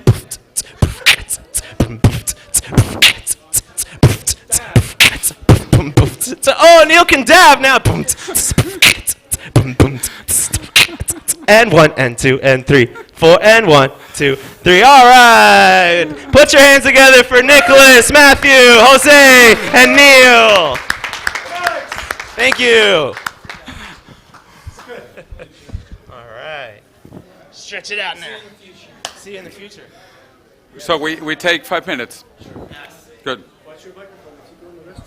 Yeah. So please do all meet here. The clock is ticking. We are meeting back here in 3 minutes. We've got 3 more minutes intermission for your bathroom breaks. Thank you. Is this on? Yes. Was this where you were planning to do the break a little bit? Yeah, it's more or less half of it. Sure. Yeah. Then near the end. Is this still? That was it. Yeah, we didn't know. You didn't get my text. I came here because you asked me. I know. I was in the broker, but I didn't realize that was you when you walked in the door. I didn't put together Angela with Angela. Sorry. I was waiting. I was like. That was it. Oh my god. Yeah, we didn't I kind know. of like broke my day apart to be here. I'd love to do this on a regular basis. I need you to be here earlier. Well, but now, Why? at least you can put her face. Yeah, because I came here before. You were like, oh, carry this to the elevator. I didn't know you were the aerobics angela. I didn't put your name with your face. What's going on today? Yeah. Mm. I was like, oh, maybe they have Yeah. more time or something.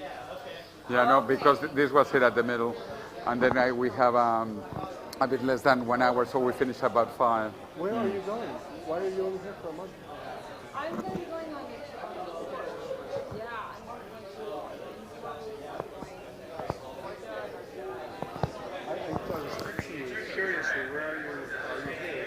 And then I didn't get text back because I didn't know you were here. Oh no, I was already here, and I was kind of, like, I took that stuff to cross it, and then I was.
Hello, hello.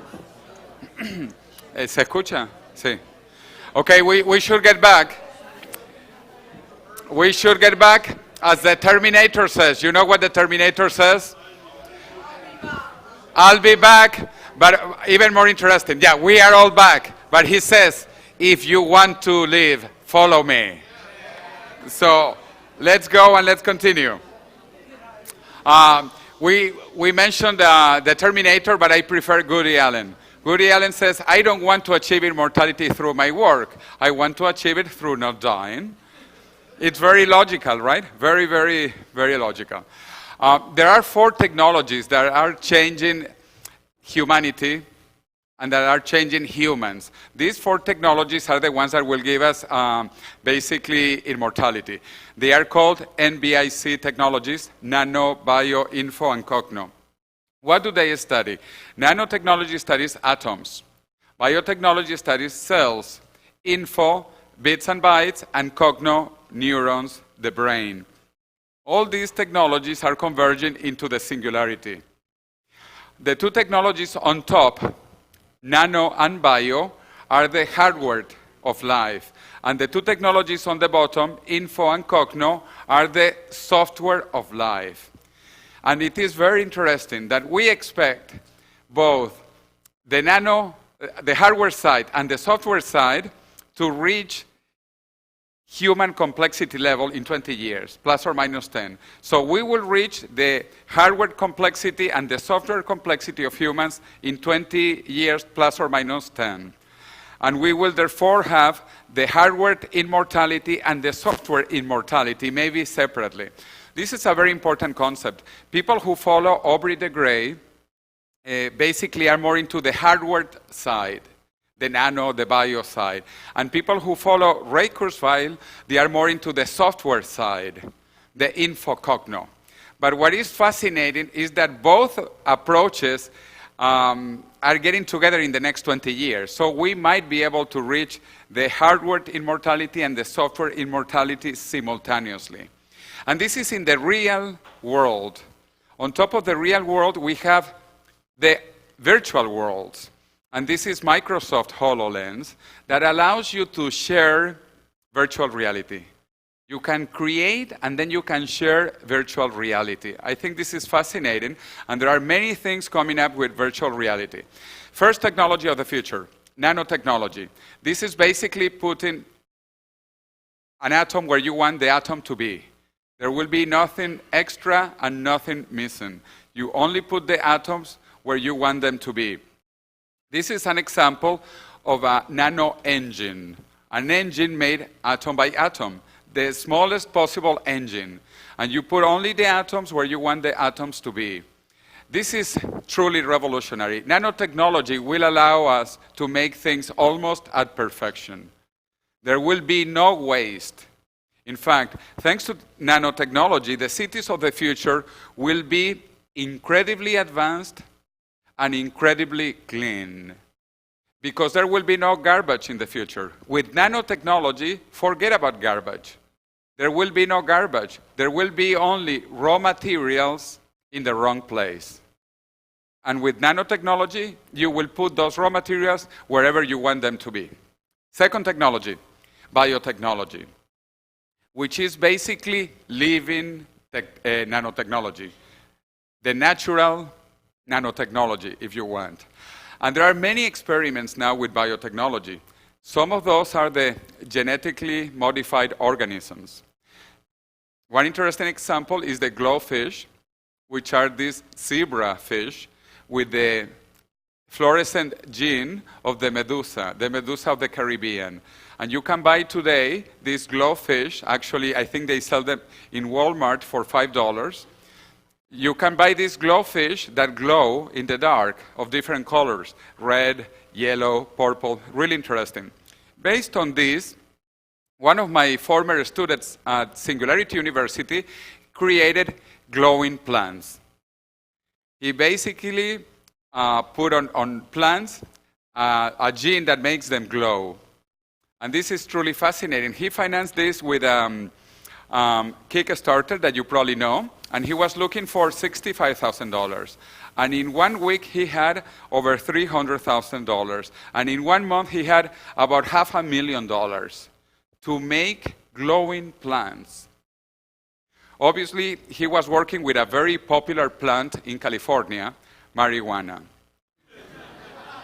And you might imagine if you are marijuanized, it is better if you glow. So this is an example of the things that will be possible in the future, okay? Very interesting. George, the scientist that I was talking about that is trying to rejuvenate dogs, he actually is also working on de-extinction, how to bring back species that have disappeared. And in fact, one of their pet projects is to bring back the mammoth, the woolly mammoth that they basically died about 5,000 years ago or more. Now that their genome has been sequenced, you can recreate the animal, which, by the way, is 99.5% equal to the elephant. So it's actually very close to the elephant. So it is possible to bring back this species. Also the Homo neanderthalis, the Neanderthal man, we could also probably recreate if we wanted. That is more complicated, dinosaurs, because dinosaurs died 65 million years ago.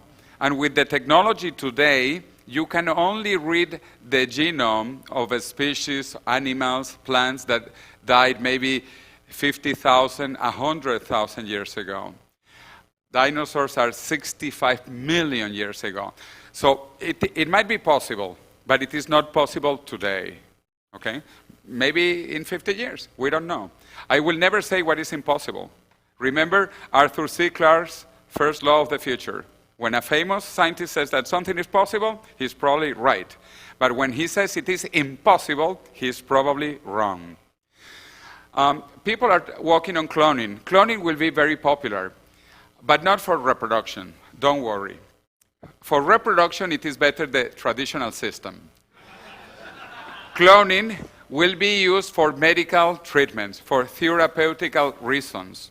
You can clone, you can grow another lung, another heart with your own cells. This will be possible with cloning technologies. And many scientists around the world are working on cloning. Lee Kuan Yew, the father of Singapore, created something called Biopolis, the city of life in Singapore. And they are cloning animals there now. So if your dog died and you really loved your dog, you can go to Singapore and to Korea also, or to Japan. They are cloning animals now. And many other countries, even Russia. But you have to be careful about the Russians. You never know what the Russians are thinking. And we have three friends from Russia. I hope I have offended you. Okay, let's talk about India. India is another fascinating country because they have many different gods, which might look funny to us. They have gods with 3 heads, with 8 arms. They have gods with wings, with tails. If you have 3 heads and 8 arms and a tail, you are divine in India. Well, also here in Florida. So the point is that people want to be like their gods. And in India, it is okay if you have 3 heads, or it could be okay in the future. And it might be very practical, very practical. Imagine having 3 heads. One head is working, the other head is sleeping, and the third head is having fun, all at the same time. So don't laugh at it, because different people think differently. And in India, people believe in reincarnation, in rebirth. And what is the closest biological thing to reincarnation? Cloning. So this is a possibility, something interesting to consider in different cultures. What is the complexity of the human hardware? It is the human genome. And there is now a new science called synthetic biology, which is not just reading genomes. After you read, you learn how to write. So synthetic biology is writing genomes. And in the year 2000, a scientist created the first artificial virus, a virus that was totally invented in the laboratory. In the year 2010, Craig Venter, a very famous scientist working on the Genome Project, he basically created also the first artificial bacteria. And a bacteria is a bit more complex than a virus. But when will we create a human, an artificial human? If you look at the complexity of a human, we have about a bit less than 25,000 genes, which are expressed in 3 gigabytes of data, 3 gigabytes. The complete human genome is 3 gigabytes of data. And I showed this USB that has 128 gigabytes. So how many humans of 3 gigabytes can I put in this USB drive? 128 gigabytes divided by 3 gigabytes? 42.6. Here I can put the genome of 42 Americans and a little Canadian. Okay, so that is the complexity of the human hardware. Now let me show you the complexity of the human software, because we are really walking information. All we are basically is walking information. That is represented by the complexity of the brain, which is the processing center of humans. And this is increasing exponentially, if you remember. We might reach in 5 to 10 years the complexity of the brain of a mouse. Then in 5 to 10 years later, the complexity of the brain of a monkey. And 5 to 10 years later, the complexity of a brain of a human. Everything will be connected with everything through the 5th generation of mobile telecommunications. And you know the Internet of Things, connecting everything. And the new cars that are totally connected. In fact, the cars of the future will no longer have driving wheels. There will be no accelerator. There will be no brake. You are part of the last human generation that drives. And thanks God. Because we are very bad drivers. Very bad drivers. We kill over 1 million people in the planet every year driving. This will not happen with intelligent cars. There will be a few accidents still, but not like killing 1 million people we kill today. Companies are working towards this internet for the whole planet. And Eric Schmidt, a few years ago, when he was the CEO of Google, he announced that by 2020, Google was going to give free internet to the whole planet, and they were working with balloons. A few months ago, he said he was mistaken, he was wrong. It was not going to be in 2020. It is going to be next year. This is happening faster than expected. So Google is working with balloons, but Facebook is working with drones. And Facebook also has a plan to have drones giving internet to the whole planet. And there are several companies working with micro-satellites, little satellites like OuterNet. Not internet, but OuterNet. This is a company of some students, and then companies of other wealthy, famous entrepreneurs like Elon Musk, who also has a plan of micro-satellites to give internet to the whole planet, and Richard Branson as well. I don't know if Richard Branson or Elon Musk or the students or Facebook with the drones or Google with the balloons is going to win. But I know humanity will win. All of us will have free internet in 1 or 2 years in the future. All of us, everywhere.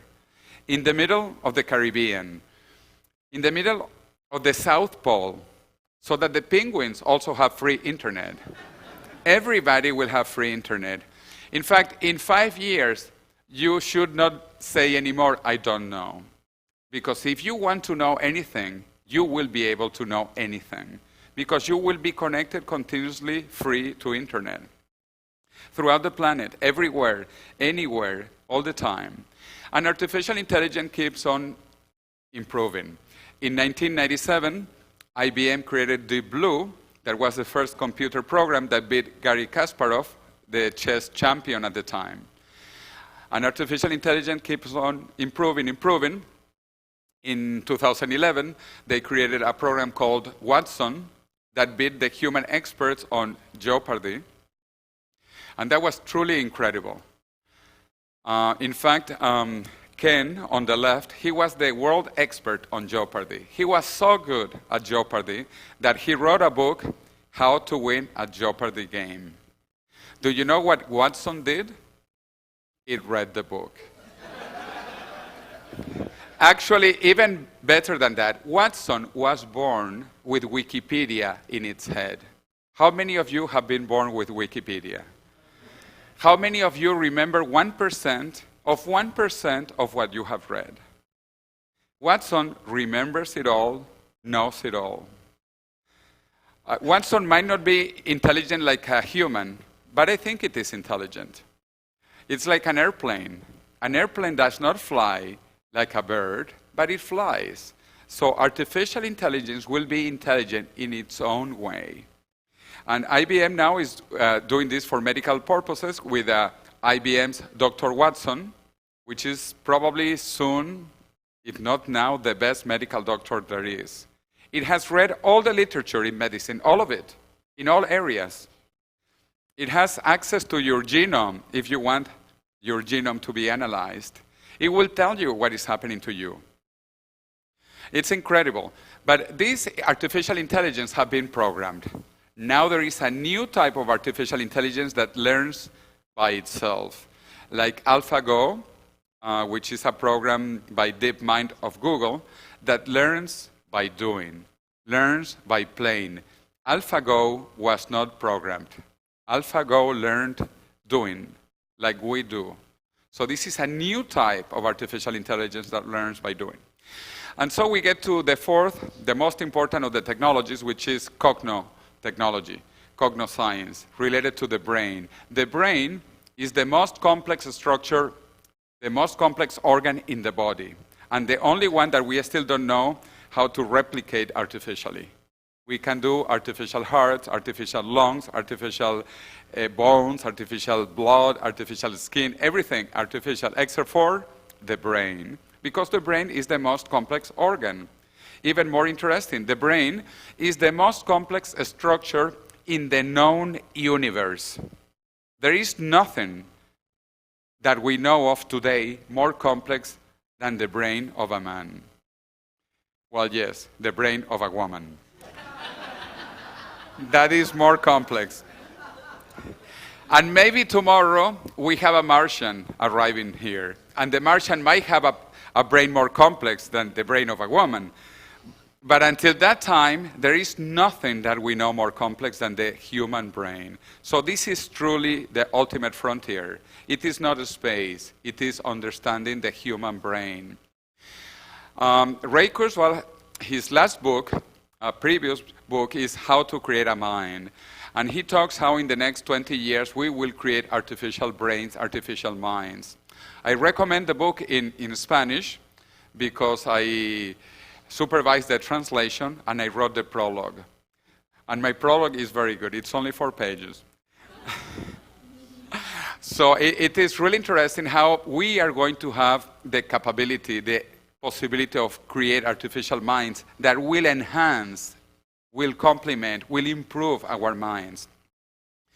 The brain has been evolving throughout history. We are 99% equal to a chimpanzee. Once you sequence your genome, you can sequence the genome of a chimpanzee, and you will see that you are 99% equal to a chimpanzee. And in some cases, like in the case of Hugo Chavez from Venezuela, equal. Equal to a monkey, to a gorilla. Anyway. And we are actually also 90% equal in terms of the chromosomes, the genome, to a mouse. So understanding how mice evolve, how their brains are, etc., is so important for us humans because we are biologically very close to mice, also to chimpanzees. Now we are talking about creating a fourth part of the brain. Traditionally, we talked about the reptilian brain of the instincts, the limbic brain of the emotions, and the neocortex of intelligence. But now we have the capability of connecting our brains to the cloud, our brains to internet. This will be an exocortex that will give us superintelligence. In fact, Elon Musk has a project called Neuralink. Neuralink is to connect our brains to the internet. And this is supposed to happen in 10 to 15 years. We will be able to connect our brains to internet in 10 to 15 years. So we will create also a global brain. Everything will be connected. And this is the second number you need to know. The complexity of the human software, the processing capability of the brain. One brain has 10 to the 11 neurons. Each neuron has about 1,000 connections, 4,000 connections. In the order of magnitude 10 to the 14 connections or synapses. And each synapse computes. The brain has 6 main frequencies. 6 main frequencies: alpha waves, beta waves, gamma waves, mu waves, etc., which are very slow, very slow. The brain is very slow. The brain works in 1 hertz, 10 hertz, 100 hertz. A very fast brain, like my brain, is 1,000 hertz. I have a 1 kilohertz brain, or as I say, 1 cacahertz. My mobile telephone, your mobile telephone, has a chip of at least 1 gigahertz. Your mobile telephone is over 1 million times faster than your brain. The difference is that you still have more neurons than your mobile has transistors. But this is going to change very soon. In 1 to 2 decades, this will have not only much more speed, but more transistors than you have neurons. So the complexity of the human brain, which is the most complex structure in the known universe today, it's only 10 to the 17 operations per second. And we are going to reach this in the next 2 decades or sooner. Obviously, this is if we don't talk about the mind, the spirit, and the soul. And I love to talk about the mind, the spirit, and the soul, but only after some champagne. You need champagne for that. And there are smaller brains, okay? Smaller brains too. But there is nothing bigger than 10 to the 17 operations per second. Now scientists are working on connecting the brains. They are doing experiments connecting the brains of mice, connecting the brains of monkeys, and connecting the brains of humans. This is a little device that I use with my students to read their minds. This device actually is very old now. This has only 1 electrode. This is what I call today a caca device. Caca device. Because now there are commercial devices of 14 electrodes. But this has a big electrode here that reads the frontal lobe of your brain. It has an earth connection and a Bluetooth connection. So it captures what is happening in the frontal lobe of your brain and transmits this to a computer and eventually to another brain. This is the beginning of telepathy. We will communicate telepathically in 2 decades. Speaking is very primitive. Talking is a caca technology. Talking is narrow bandwidth, very slow, very inefficient. And you have to talk word by word, bad joke, another word, another bad joke. Very slow, very inefficient, and very narrow bandwidth. Telepathy is very fast. I can transfer all the knowledge in my brain to your brain in a second, once I have telepathy. And we will have this ability in 2 decades. And this presentation, instead of taking 4 hours, will take 4 seconds. 4 seconds from my brain to your brain. And this is going to happen in the next 2 decades. As I said, there are devices now, commercial devices of 14 electrodes. Soon we are going to have devices of 100 electrodes, and we will be able to read most of the brain. And we will be merging with the robots. These are the last 15 years of Asimo by Honda. Can you imagine the next 15 years? 20 years? Asimo will be more human than humans. Asimo says that they will win the World Soccer Cup in 20 years. And they will have feelings. This is research being done that is done at MIT Media Lab, and they think that robots actually have more feelings than humans. And in South Korea, they are working on a law to give human rights to robots. This is being discussed in the Congress of Korea. I don't know what is being discussed at the Congress in Washington. But in Korea, they talk about human rights for robots. And robots will be fantastic. Look at those female robots. And for the ladies, don't despair. Look at those mature robots. With one additional advantage, they will not get tired at night. Unfortunately, in the West, we think that robots are bad because of the Terminator, or as we called him in California, the Governator. And we think robots are bad. Even female robots are bad. Even when they have robot sex, they are bad. But are robots bad or are robots good? It depends where you are born. If you are born in Japan, you know that robots are good. In fact, robots are better than human in Japan. Robots are considered to have souls in Japan. So think differently, because in Japan, they are not afraid of robots. They want to make love to robots. And all companies in Japan and Korea and China now are working with robots. But this is not humans versus robots or machines. This is humans and machines. And that was the first Olympic cyborg, 2012, or in 2014 at the World Cup in Brazil, there was a group of 8 paraplegics with mind-reading devices like I have in my head, but with 50 electrodes connected to an exoskeleton. And the paraplegics, thinking, stood up, walked, and kicked the opening ball of the World Cup in Sao Paulo, Brazil. And in 2016, we had the first cybathlon in Switzerland, where humans with disabilities, thanks to technology, became super abilities. This is incredible.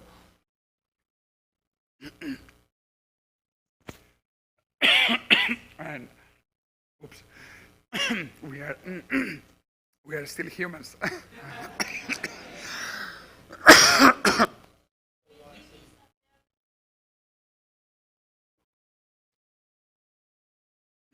In 2020, in Japan, they want to have an Olympic Games of robots, only robots. One of my professors at the MIT, Marvin Minsky, he was asked if robots will inherit the Earth. And he said, yes, but they will be us. We will be them. They will be our children. This is called transhumanism. Humans are not the end of evolution. We are just the beginning of conscious evolution. We are basically trans monkeys. We are monkeys that evolved a little bit, and we are still evolving. But we have to do this carefully.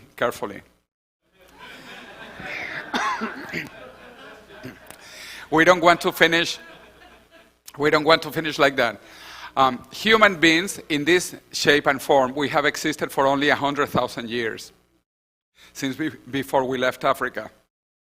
But we are still evolving, we are still changing, and we will keep on changing. And then we go to Plan B. Let me go quickly here, Plan B. Well, first, please do not die. If you do not die in the next 20 to 30 years, you might become, maybe not immortal, but immortal. I mean, you will not have to die. You will live as long as you want. So this is within our reach in the next 2 to 3 decades. So please don't die. Think about the future. But if you die, we have Plan B, which is cryopreservation. Cryopreservation began also in the middle of last century. Here we have Benjamin Franklin. Probably you know this very famous quote that is used here at the Church of Perpetual Life. He was thinking about how primitive we were in the middle of the 18th century and the incredible things we could do if we could keep our bodies into the future. Or Ray Kurzweil. that he has said openly also that he does not plan to die. And he says also that in 1 to 2 years, he thinks he might reach himself longevity escape velocity, because he's already reprogramming his own body with what he eats, the supplements he takes, and so on and so forth. Also, Dr. Nir Barzilai, very famous, doing anti-aging research, and obviously Aubrey de Grey. There is no difference between saving lives and extending lives, because in both cases we are giving people the chance of more life. And if changing our world is playing God, it is just one more way in which God made us in his image. I think this is important because immortality is what religion offers. So science will be able to do the same, but here and now. We don't have to wait for another planet or another life. We can do it thanks to the advances in science and technology. Max Moore also, current president of Alcor, he's talking about basically cryopreservation is an ambulance to the future. Medicine today is very primitive. In the future, it will be incredibly advanced. So what cryonics does is it keeps you in your last shape and form to take you to the future for advanced medicine. There are many, many ways if you want to learn a bit more about cryonics. A funny one is Tim Urban, who has one of the most famous blogs, and he has written this incredible chronic, Why Cryonics Makes Sense, that appeared in Cryonics magazine by Alcor, and he was skeptical before, and after researching, he came to be in favor. Or we have our own Ben Best, who is here with us, and he wrote this fantastic article for longevity, which used to be called Immortality Institute before, and he has been updated, expanding this incredible article about cryonics, where he compares basically all the cryonics organizations, like what they do, and the procedures they have. Cryopreservation began in the middle of the 20th century. Also, before it was impossible, people couldn't even imagine this, but it began freezing spermatozoids. And when it worked, scientists began freezing other simple cells, eggs, embryos, and tissues, organs. Again, you can see what has been happening in the last few years. In terms of human cryonics, one of the most famous centers is Alcor. I just did a TV program with them for Spanish TV. Obviously, you also know Cryonics Institute. All of these institutions are growing internationally. These are the international members, for example, of a Cryonics Institute. The same is with Alcor, obviously. And I visited CryoRus, that was started by a dear friend of mine, Danila Medvedev, and his partner at the time, Valeria Pride.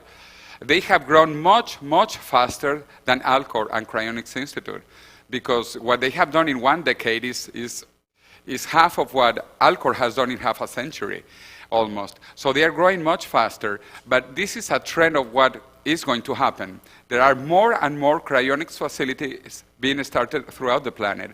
I was last week in Osiris Back to Life, which is here in Miami, in Opa Loca is their facility, if you want to go. And their headquarters is in Biscayne Boulevard, 990. So this is another one. Then we have Oregon Cryonics. We have a facility being finished now in Australia. We have one in China, actually. I was in charge of cryopreserving the first Spanish person in the Iberian Peninsula, a friend of mine who died or was deanimated on the 10th of February of 2016. With some colleagues, we carried this procedure, and very tragic because we didn't expect that. He was just 50 years, and he died of a heart attack. There were 2 other patients who are now in Alcor. We created the Sociedad Cryónica in Spain. We also have people working with us in Argentina and in Mexico. Next week, we have the annual gathering in Spain. We have been growing very fast. We already have like 30 active members from 10 cities in Spain. So we are very proud of this. We have an European network which has been led by the Swiss people, Cryo Swiss. In fact, they are planning to open a facility in 1 or 2 years in Switzerland. Also, Cryo Rus wants to open a facility in Switzerland. I think it is very interesting. Switzerland is very special because they have a very positive euthanasia laws and right to decide when to die for anyone. Anyone can go to Switzerland and decide when to die. So I'm very hopeful about what is going to happen in Switzerland in the next few years. I organized in Spain several events with the National Science Foundation of Spain, supporting longevity research and cryopreservation research. This was done at the #1 scientific institution in Spain, and also at the #1 business school of Spain, the Instituto Empresa Business School in Madrid. And we have been taking international researchers throughout the city. We are working on international projects as well. You might know about the Brain Preservation Foundation. There are different ways of preserving the brain. 2 years ago, they were able to preserve the brain of a mouse through a vitrification process. And then they call it vitrifixation. Vitrification plus fixation. And a few weeks ago, they did the same with a big mammal, with a pig brain. So this is very important. We can preserve the connectome and eventually read it in the future. One of our scientists, Ramon Risco, and his team are the ones who did an incredible experiment with Natasha Vita-Moore at Alcor about cryopreserving C. elegans, these small worms, and checking that they kept their memories. I'll explain this to you because it was really beautiful, and it was only done 3 years ago. Some Spanish scientists and some American scientists decided to work together to check if you keep your memories after being cryopreserved. They worked with these very tiny worms called C. elegans, that they are known to survive cryopreservation without any problem. And they were trained with the Pavlov reflex. If you remember Pavlov reflex, they were trained to eat in a place with a smell that was horrible for them, which is not natural, right? They had this horrible smell, but there was food. So they were trained, and then they were frozen. They stayed several lives, several warm lives frozen. Then they were reanimated. They were given this horrible smell, and you know what they did? They went to eat after being reanimated. Not only did they eat, they were in perfect physical condition, and in a few days, they had little worms. What a beautiful story. They had little worms. And the little worms had little worms. And they all lived happily ever after. But I am saying this because this was done only 3 years ago by American and Spanish researchers, okay? Because the book is not written, the book of life is not written, so we only discover things when we do it. And this was done by collaboration between the USA and Spain.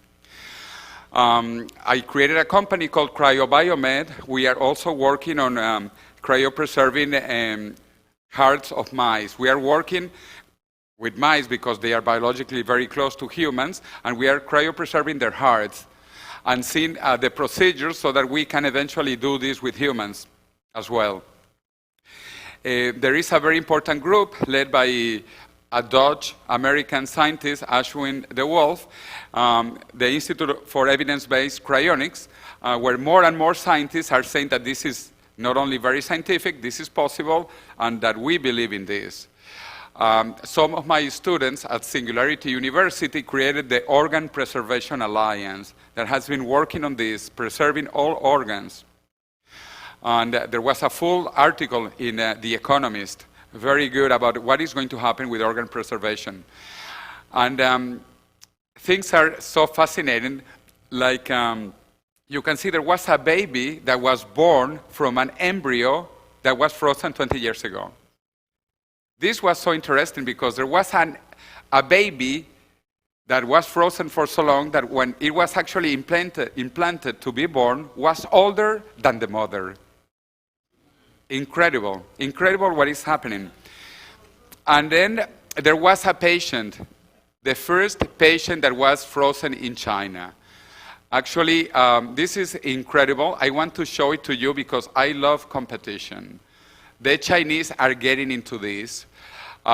This is the Chinese center. It is an in vitro fertilization clinic, the largest probably in that part of the world, huge. Let's show a video, at least 5 minutes. You can check it out. It is incredible, but we don't have time to see the whole documentary. So let's see 5 minutes of the video.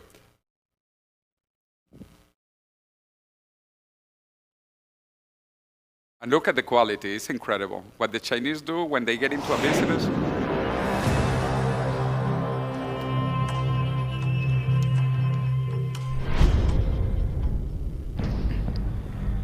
2017年5月7日晚，病人展女士已经进入重症监护状态。此时，山东银丰生命科学研究院临床应急团队部分成员早已在医院临床待命。22时，临床转运团队接到医院病危通知，救护车辆第一时间迅速出发，赶往病人所在的山东大学齐鲁医院东院。10分钟后，救护车到达医院。阿伦·德雷克作为临床响应组专家，第一时间与医生见面，询问病人病情，并指挥临床响应成员各就各位，等待最后的时刻。Who used to work with Alcor.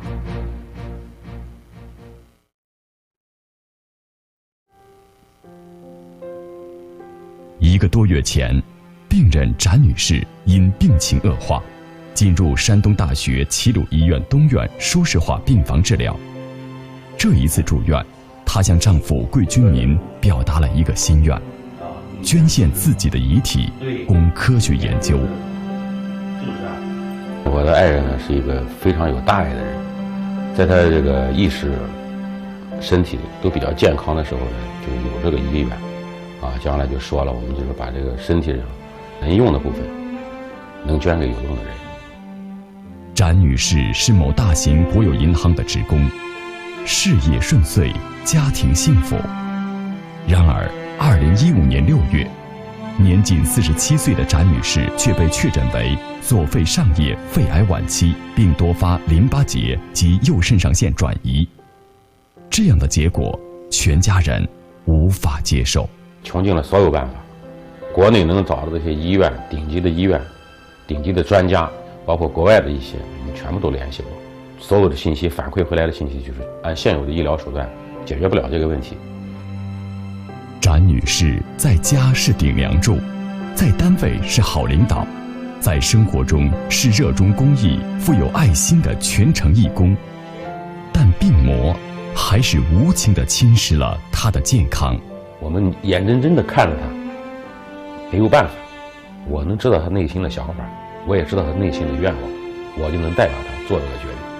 最少对她的爱还能继续往下延续包括我的孩子也是说，总比那一把火烧了强吧。现在最起码他妈妈是活着就当他妈妈在那睡觉了。人要给自己一个梦。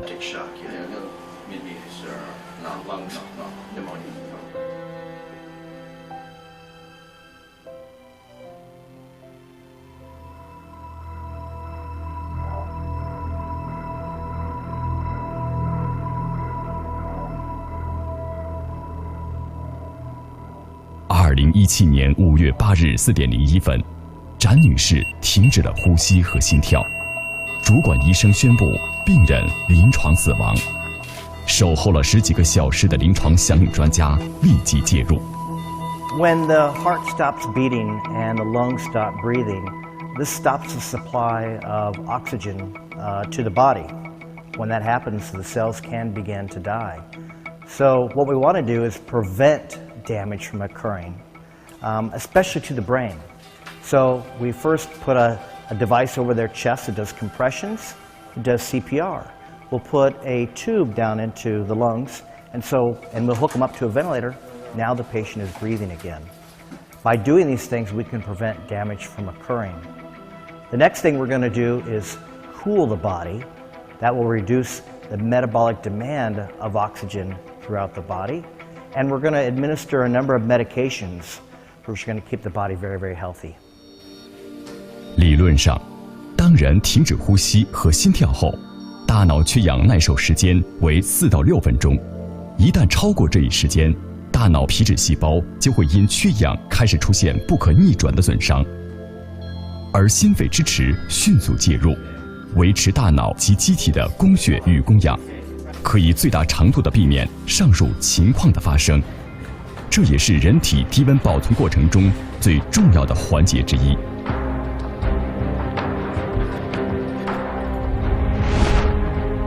凌晨4点24分，救护车到达山东银丰生命科学研究院低温医学研究中心。经过术前预处理，病人被转移至专用低温手术台。凌晨4点30分，人体低温保存灌流手术正式开始。从病人心跳停止到灌流手术开始，仅用时29分钟。本次人体低温保存灌流手术采用了微创双通路体外循环灌注技术，该技术只有在心肺移植、心脏外科等重大手术中才会被采用，而被运用于人体低温保存手术中，在世界范围内尚属首次。有最快的速度、最小损伤，建立符合我们人体这种保存的这种调节这种体外循环。那到现在目前最好的可能是微创体外循环的，通过大腿根部这个动脉啊东西，我们建立一个体外循环，包括 ECMO 这技术。但是我们现在人体当中对缺氧最敏感的就是脑子，所以我们必须要优先的保护脑子这个问题。人体温度是影响生命机体，尤其是脑氧代谢的最重要因素。降温可以使脑部和机体的氧耗量明显减少。据相关文献显示，体温每降低1摄氏度，身体及脑氧代谢率平均可降低5.5%，机体及脑对缺氧的耐受性增加。当人体体温从37摄氏度降至0摄氏度，可以将其氧代谢率降低10到12倍左右。人体组织器官在低温环境下可以存活8到40小时。据美国哈佛大学研究显示，目前肾脏在缺血供氧环境下最长可保存35小时，心脏和肺最长可保存6小时。低温技术早在1959年就用于临床手术，目前已在组织器官转运保存和心肺移植、肾脏血管移植等重大手术中广泛应用。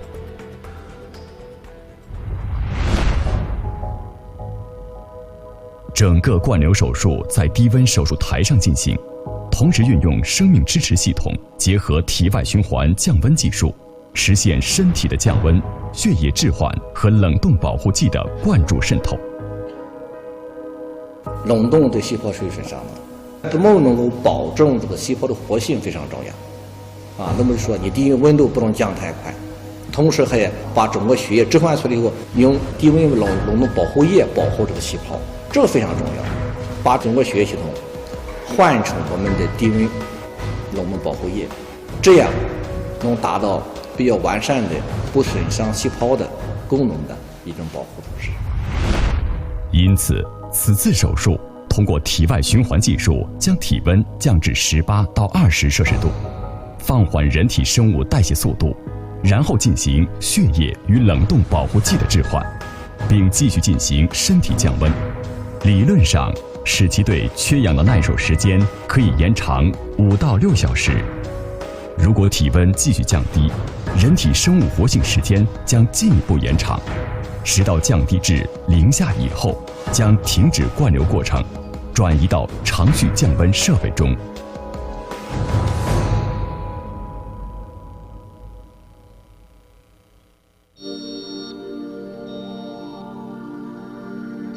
如果说灌流手术是一个紧张而专注的过程，那长序降温则是缓慢而精准的过程。接下来要将病人转移至一台大跨度、高精度的自动程序降温仪内，通过准确控制降温速率，确保身体内外温度均降至零下190摄氏度左右，从而避免冰晶、物理应力损伤的发生。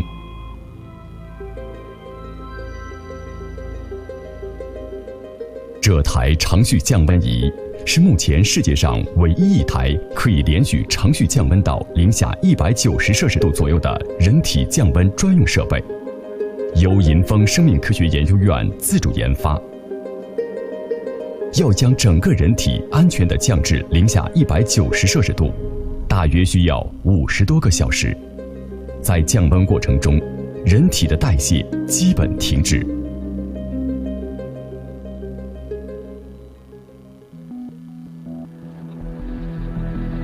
人体低温保存被誉为低温生物医学的终极梦想。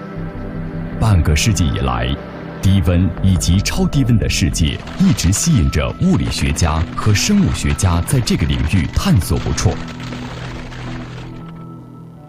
1993年，山东大学齐鲁医院沈伯钧教授建立了低温医学实验室，开始致力于低温医学的科学研究。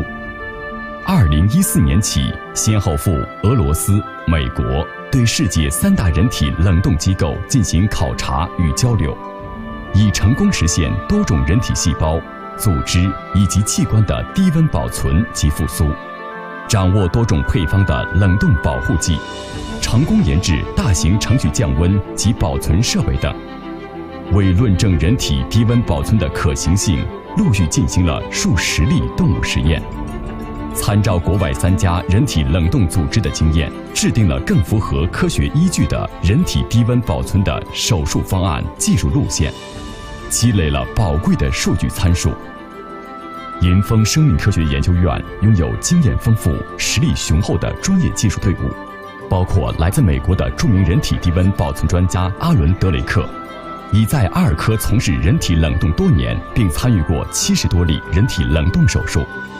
该团队还包括山东大学齐鲁医院的低温医学专家、心外科专家、麻醉专家、体外循环专家、国内外低温生物学专家及干细胞技术专家等。随着低温生物医学的快速发展，越来越多的人对人体低温保存逐渐认知并接受。目前，全球已有360多人被低温保存起来，还有2000多人签署参与人体冷冻文件。2015年5月，中国女作家杜红成为第一个参与人体冷冻的中国人，只是她选择了仅保存头部。而展女士成为了参与中国本土人体低温保存的第一人。目前已有10余位志愿者加入了银丰生命延续研究计划，其中有低温医学领域专家、临床医生和企业家等，他们对人体低温保存的发展充满了信心。然而，在中国传统文化和社会观念中，捐献遗体、低温保存仍然需要一个循序渐进的接受过程。因为选择人体低温保存，的确是需要付出很大的勇气。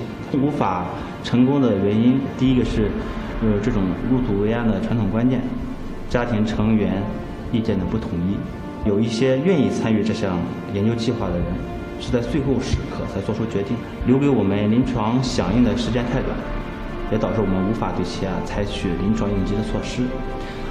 对于展文莲女士来说呢，之所以成功，是因为病人本身的状态比较适合我们开展临床响应的预案，也符合我们生命延续研究计划的这种理念。所以在与其家属反复沟通确认之后，我们完成了对展文莲女士的身体的这种低温的保存。我想呢，这不仅帮助展女士实现了丰田大爱的美好夙愿，同时呢，也留给家庭一份欣慰，一个美好的希望吧。经过54个小时的程序降温，温度监控系统显示，病人身体内外的温度达到平衡，稳定在零下192摄氏度左右。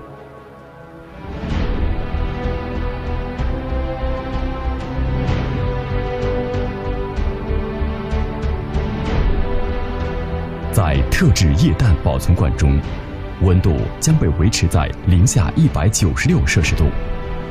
在这样的温度中，人体细胞的新陈代谢需要2400万年，生命在此暂停，默默等待未来科技的唤醒。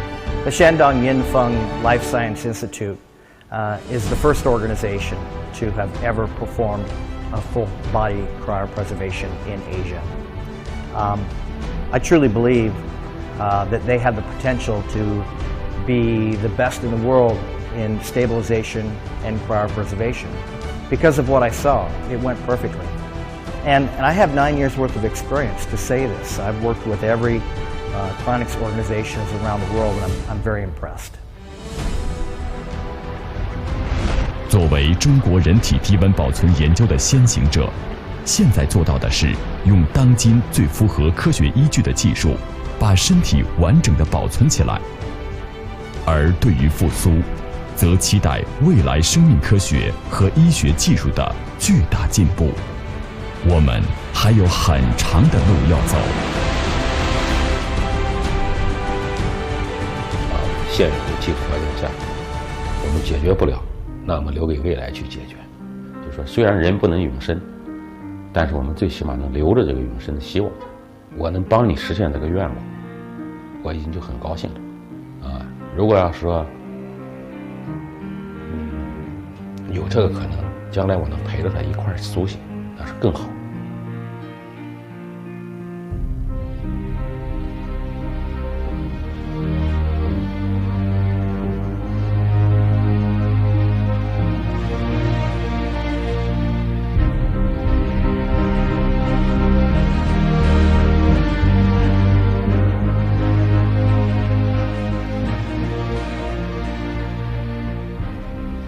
Okay, I hope you have enjoyed it. How many had seen this video?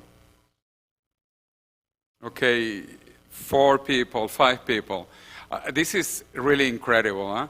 I love this because, you know, I have not seen anything as professional with Alcor or Cryonics Institute. And I think we need more competition. I want Alcor to be better. I want Cryonics Institute to be better. I want the Chinese to be better. The Russians also, did you see that?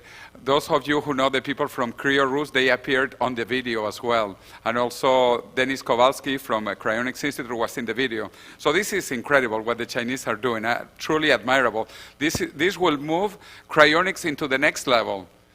And we will have better services throughout the planet thanks to this initiative. So I think it is fantastic.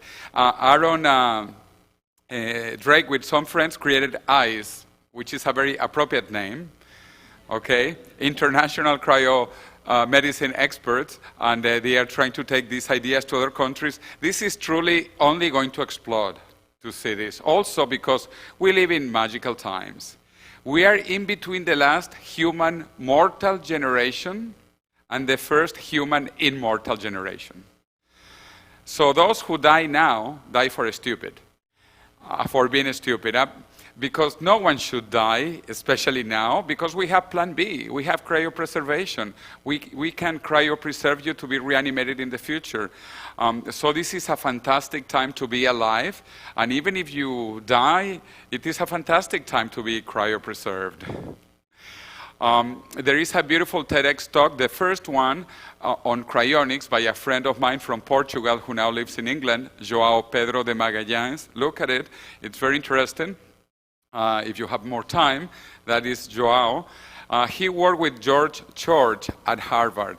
He is an immortalist also. He works for Plan A, but he's also just taking care of things for Plan B if needed. This is one of the most famous cases, as you know, Kim Sosi, a beautiful young girl who had the courage to go through cryonics. And then another interesting case was of this British girl that was only 14 years. And her mom supported her, but her father was against it. And she basically sued her father, and she won. And she was cryopreserved. So now she is in Cryonics Institute. She was transferred from London, where she died, into the United States.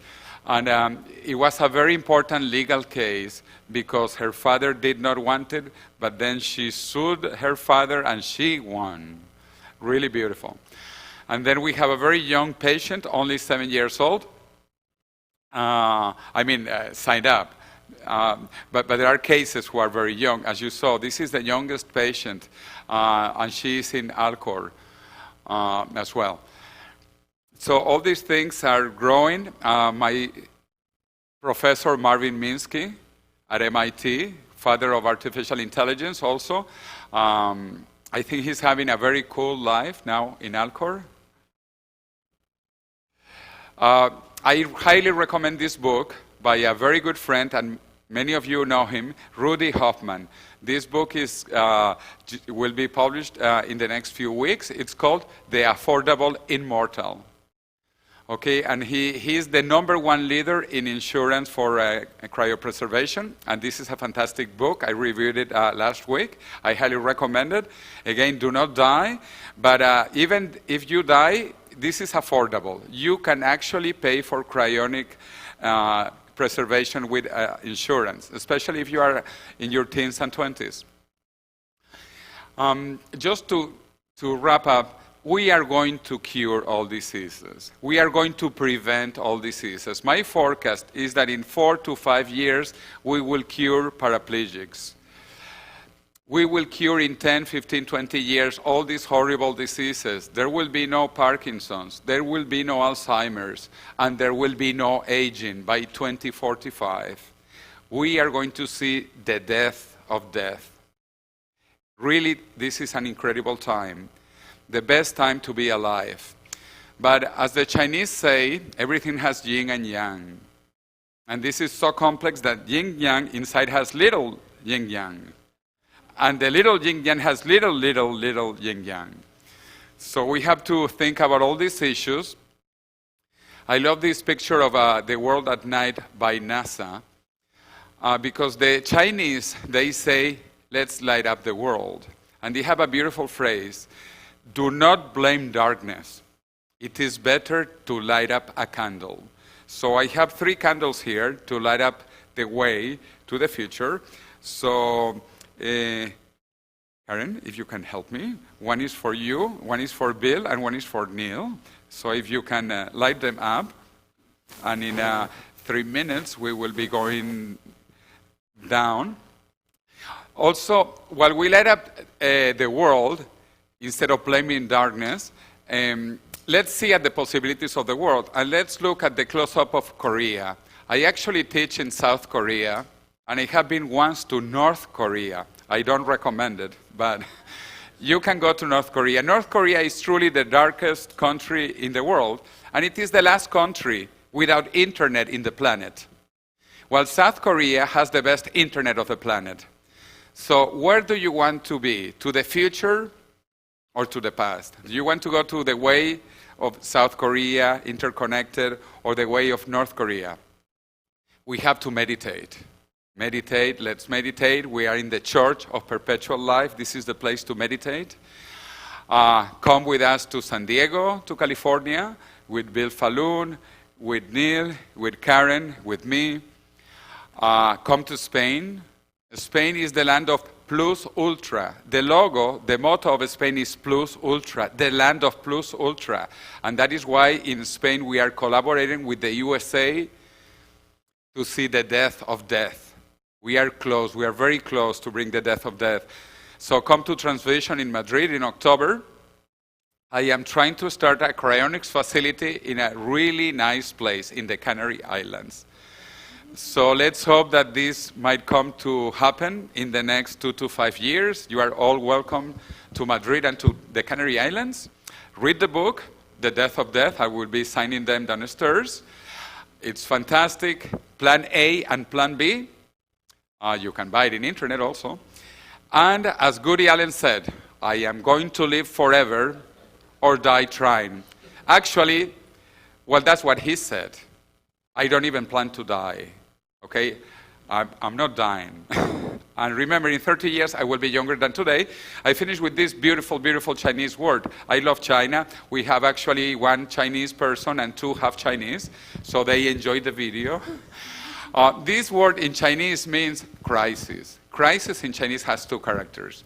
Before I used to write it upside down or sideways. Now I know how to write crisis in Chinese, and it is the same in Japanese and in Korean when they use Chinese characters. This word in Chinese means crisis. The first character is danger, but the second character is opportunity. We live in the most incredible time. This is a crisis between different possibilities, between the danger or the future of opportunities. So, thank you very much. Woo! 2 or 3 questions? Dr. Jose Cordeiro. ¡Viva la revolución! Okay.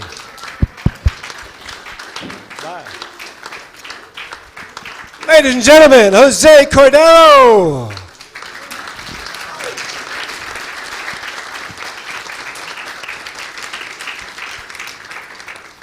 We only have time for about 2 questions. Alex, come here. There's going to be 2 questions. 1 First and 2. That's it. Please Right make there. it a question, 1, 2. not a comment. Please make your question No comments, brief. only questions. Thank you. Quick questions, please. What about overpopulation?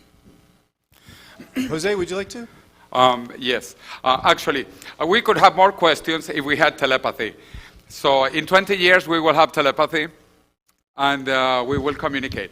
I tried to explain at the beginning that the overpopulation is a myth. The population of the planet is stabilizing and going down, going down.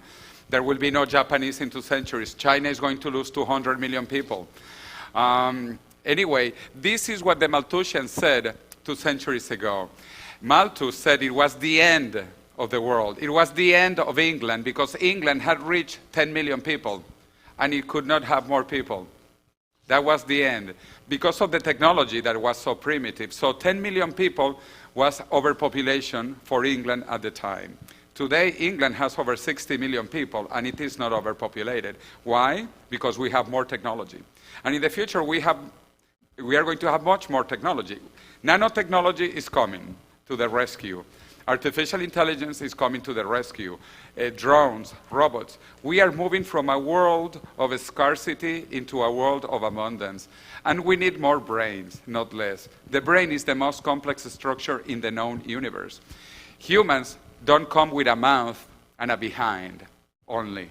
We come with a brain, and the brain is the most complex structure in the universe. That is why we have advanced so much in the last 2 centuries, because Malthus was wrong, and the Amish and the Luddites, and we have more creativity, more people thinking. So I wish we could have more people. It would be fantastic to have more people, but the tragedy is that the population is stabilizing and going down in some countries. So forget about worrying about people. We should have more people. We should keep people alive. I'd like to also say, Jose, a couple of other things. I just flew over the deserts of Arizona and New Mexico and Texas. There's a lot of space out there that's being wasted, a lot of sand that can be turned into gardens, a lot of places you can live. Have you ever considered, we do have the technology to live at the bottom of the sea. I'd love to have a house in the Keys underwater. That'd be great. Another option that you may or may not have considered is the fact that there are other places in this solar system where you can live. Not just this planet. We are a spacefaring species. In 1969, when Neil Armstrong went to the moon, but we really haven't done much after that. We really have a lot of things to do. One other thing, when I speak to people, Jose, I ask them, how many people are ready to live an indefinite lifespan, 200, 300 more years? How many people are interested in cryonics? If I talk to 1,000 people, there might be one person who is interested in this. I don't know why. It's befuddling me, but this is the sad reality, that there's only a few of us that are willing to go forward. How many people are signed up for cryonics now? Maybe a couple of thousand, 3,000 max, I'm sure, something in this range. Unfortunately, what Jose is telling you is exactly right, what he had just said. There's another question here. Alex, go ahead and ask their name, please. We're on the internet here. We're live streaming this, and get their name first, and I'd like to do it that way. Question here from the back. We have, yes. Thank you, and it was a pleasure listening to you today. And I would like to know for how long the bodies are going to be preserved and how much would be the cost of it. And if you're going to be there for, I don't know, X amount of years, when you wake up or come back, nobody's going to be around, or how long would it take? I don't know. Okay, very good questions. The answers are in the book. But I'll give you some quick answers. Ray Kurzweil actually has said publicly, and he's a member of Alcor, he has said that he expects the reanimations to be in the 2040s, which is very close from now. So if you are properly cryopreserved, he believes, I believe, that in 30, 40 years we could reanimate you. What is the cost? Not much. There are different prices because there are different institutions, and even institutions change their prices. Osiris Back to Life, which is here in South Florida, they began charging $300,000, and now they lowered it to $99,000. Why? Because they are waiting for clients. So it is incredible.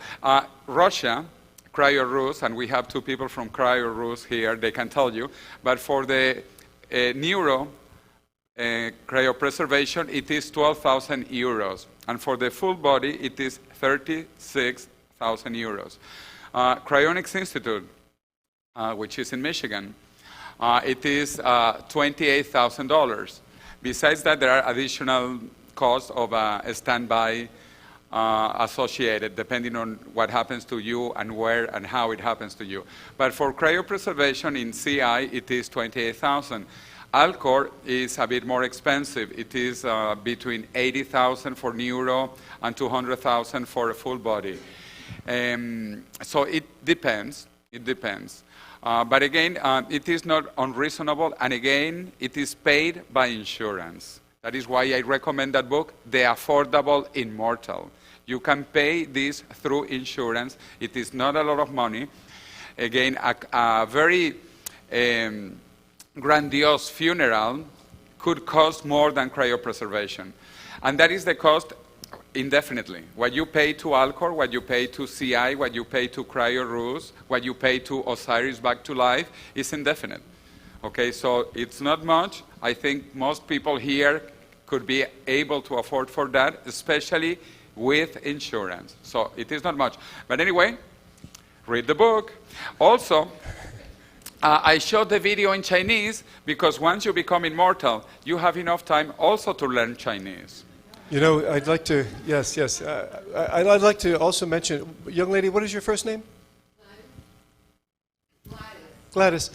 Your concern went to the heart of the matter of, what if I'm the only one? And that's not the way to think about it. I would suggest that if there are people that you love, let them know that this option is available. The big problem with cryonics is so many people don't even know it's an option. It's a real problem. I really enjoyed Martine Rothblatt's answer to the question. When she was here on the stage, she said, the cost of cryonics is less than the cost of a cup of coffee a day. So you have to put your priorities in order, in my opinion.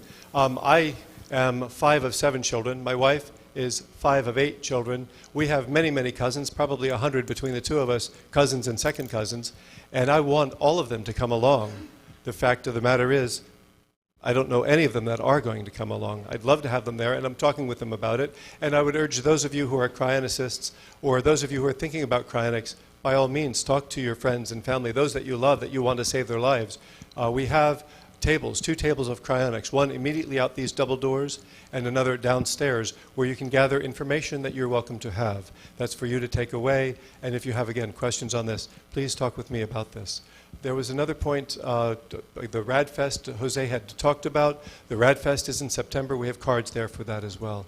I believe we have time for just one more question, and that question I saw come up, and there was a question online.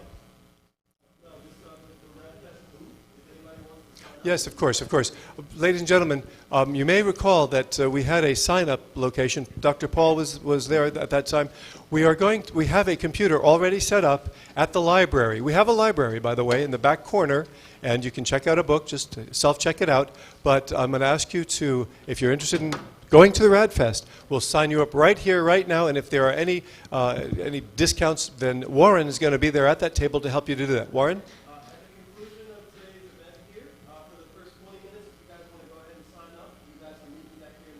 No. Yeah, so Warren's going to be out and about and around this evening. So if you want to sign up for the RadFest, that is what he is here for, to help you with. There was no other question? One more over here. Here it was. Alex? Please give your first name as well so that we have that. Yes, hi, my name is Mike Cerbola, and it's often commented on the paucity of effort and participation in cryonics. What is your concept or idea as far as what's holding us back? You mentioned some history and how far back this goes. What is it? Why is it that there's only a few thousand out of billions of people who are interested? And why do people fight against living a long life? What's your opinion? Well, there are many reasons for that. I'll give you a couple. I'm pretty sure Neil can give you some more. One is ignorance about this. As I mentioned, most people also don't know that cancer is biologically immortal. Most people don't know that cryopreservation is possible. Even in this group of immortalists and cryonicists, only 4 people had seen the video from China that will change cryonics to me. I want more Chinese to know this, more non-Chinese to know about this, but there are also laws and regulations. Today in China, you have to be cremated.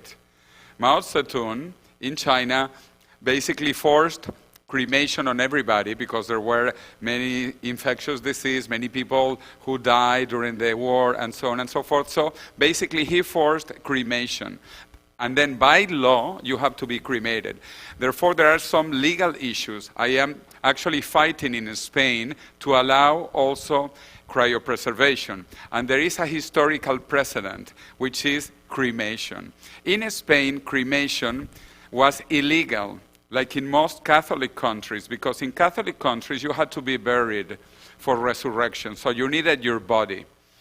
In Buddhism, in Hinduism, actually you need to destroy your body because you are going to be reincarnated into something else. And you don't want someone to use your body. So you need to destroy your body. You cremate your body. So cremation came from the East in many ways to the Christian, to the Catholic countries. So cremation was illegal, was not allowed in Spain 40 years ago. Today, almost 60% of people who die in Spain are cremated. So look at the change in 40 years. My hope is that in a few years, we will allow cryopreservation because this is really, truly the only second opportunity to be alive. If you are cremated, that doesn't help you either. It's almost as bad as being buried, huh? Either the worms eat you or you become ashes. So I don't know what is better, but I don't like any of those options. I certainly think cryopreservation is a better option. As I said, it is an ambulance to the future between the primitive caca medicine of today and the advanced medicine of the future. We will soon have nanotechnology that will help us repair our bodies in 2 decades. So I'm waiting for those technologies. So again, ignorance, culture, religion, politics also. Yeah, I'm talking to politics, to mayors in 3 regions of Spain to try to push these ideas. That is why Switzerland is very interesting. It is a good possibility because they have euthanasia for anyone. So, and they are not too religious in Switzerland. They are not concerned about what you do with your body, if it is burial, cremation, or cryopreservation. So that is a possibility. Anyway, so many of these problems are mental problems and ignorance. We don't know what will be possible in the future, or we think this is crazy. So I hope that you understand this is not crazy. I'm not crazy. I am an engineer from the Massachusetts Institute of Technology. My co-author was the co-inventor of Symbian, studied mathematics at Cambridge University. We are not crazy people. I think we are just the opposite. We are enlightened people. We are people ahead of our time that see also what is coming, because these changes are exponential. And I'm convinced there will be a lot of more cryonics in the next few years. I showed you the first case made in China. And there will be many more. Also, they have to change their laws, because right now they can only be cremated. This was like an experiment, okay? But the laws will be changed, and I'm working towards that. I know people in the USA are working towards that, better cryonics. So that was my answer. What is your answer? Why we only have 3,000 people, members of cryonics institutions? You know, I've got so many answers, but I'm going to just tell them the same thing you did. Read the book. Now, sure, the book's in Spanish, and soon to be in Portuguese. I would recommend that we have some English items here. But here's something of importance, and I think I want to, once again, let's give Dr. Jose Cordeiro a very, very big thank you.